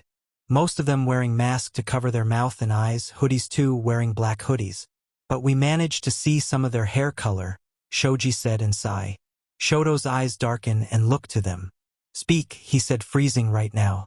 The two looks at each other and sigh. There are red-haired man, they call him Chaos, his quirk seems like involves in manipulating temperature. Then there was a light blue-haired girl that they often call Snake, then cryptid who have green curly hair. We don't know their quirks, but they were often the one that talks with them. I'm truly sorry because they put us in a room where we can't hear what they are talking about. They are planning something big according to Koda. He could read their lips, Ojiro said, looking at them with panic. They are really nervous and doing this. Both can't understand why the villains are willing to give them their quirks to the hero team. But they seemed confident it will be their advantage. There are these girls too, she was called Red. She was one of the villain team who talked to us. She's flexible and almost can shape her body into something fit to where she will walk. A man they call Curse who had some speed quirk. Then a girl they call Ladybug, she had an enhanced sense, I think. She managed to hear our conversation and put a tape to our mouth, Shoji added. Aways immediately list out this information, the two said. There was also a girl who they often talked to a computer, she was called Knowledge. She seems proficient in computer. She had a lilac hair and light blue eyes. Not only that, but she had a short hair but had some part where it was long. We don't know more than that. I'm truly sorry, Ojiro said, clenching his fist to stop himself from saying much more. How did you manage to go out? How's the others? Aways asked in worry. He was worried to his classmate too. We are separated with pro-hero rule and pro-hero minds. Pro-hero Sugarman and pro-hero Anima are with us. Pro-hero Sugarman managed to destroy the place where we got detained. Ojiro answered. Call the HQ. We will raid one of the villains' lair. Shoto immediately commanded. Pony nodded and called to the HQ to prepare a 4-man team to go. He will also personally go to this raid since he had a bad blood to this villain they called Chaos. Temperature manipulation, such a weak quirk. The moment I found him, I'll force to his brain those the real master of hot and cold, Shoto said, clearly bearing a grudge to that villain. Karma laughed, hearing those monologues from his twin brother. He was grinning, looking at him. He thought the hero team did use their brain now. Well, some of them did, but certainly not Shoto Todoroki. He can't deny that he is bearing some grudge to him too. He felt a bit bitter that Ray chooses Shoto over him. But looking at his former classmate, he will still decide his life over him. He would rather not see himself in this pathetic state. He wondered how Dabi will react to see Shoto like this. He imagines him laughing until he can't control himself anymore. Who are they going to send? Knowledge? Ritsu? Karma asked. Ritsu appeared to his cell phone and smile. Reporting to Chaos, Karma, Hero Team will send Pro-Hero Fire Freeze, Uravity, Froppy, Wield, and Vines, Ritsu replied. Karma grinned and nodded. Thank you, Ritsu, he said, looking at the monitor. I wonder how they will react, Karma asked. He looked at the common room that is currently empty since they are planning to leave later at 11 a.m. Hayami, Yoshida, Mei, and Itona told them that they will go where they are after the meeting with heroes. Let's relax a bit and enjoy the scenery, Karma said and went to his room to prepare too. The team of heroes went to the address that the two gave them. It was at the back of the biggest mall in the city. Pony sends 4 of her horns to observe since she could still feel what her horns could feel. She was shocked when her horns activate some traps inside and felt those that what her horns felt. She wasn't that hurt, so she rubs her horn and pout. There a trap inside, she said. Let me try, Ibarra said and let her vines roam around. Just like Pony's horn, her vines activate some traps. Some of her vines were even cut. She was struggling before the trap stopped. Ibarra told them it's now safe and went inside.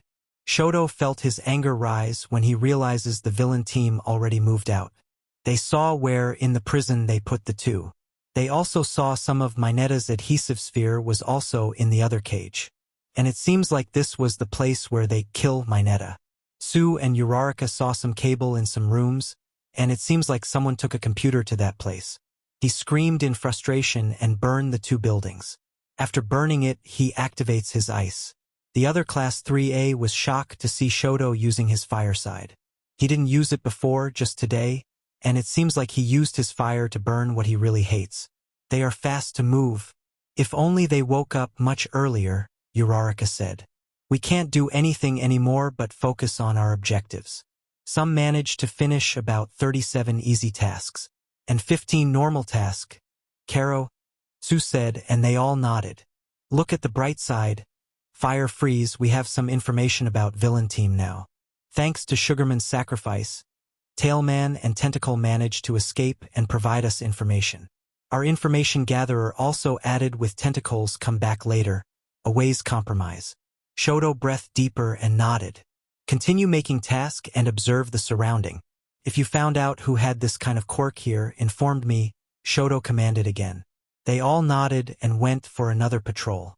Then Shoto decided to go back to the headquarters to take a rest a bit when his phone rang. What? He asked irritatingly.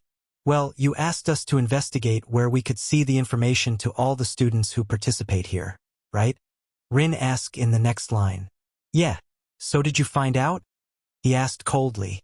About that, the thing is, all this information was put in archive building. And most of those profiles were destroyed by the explosion in first day and your ice too.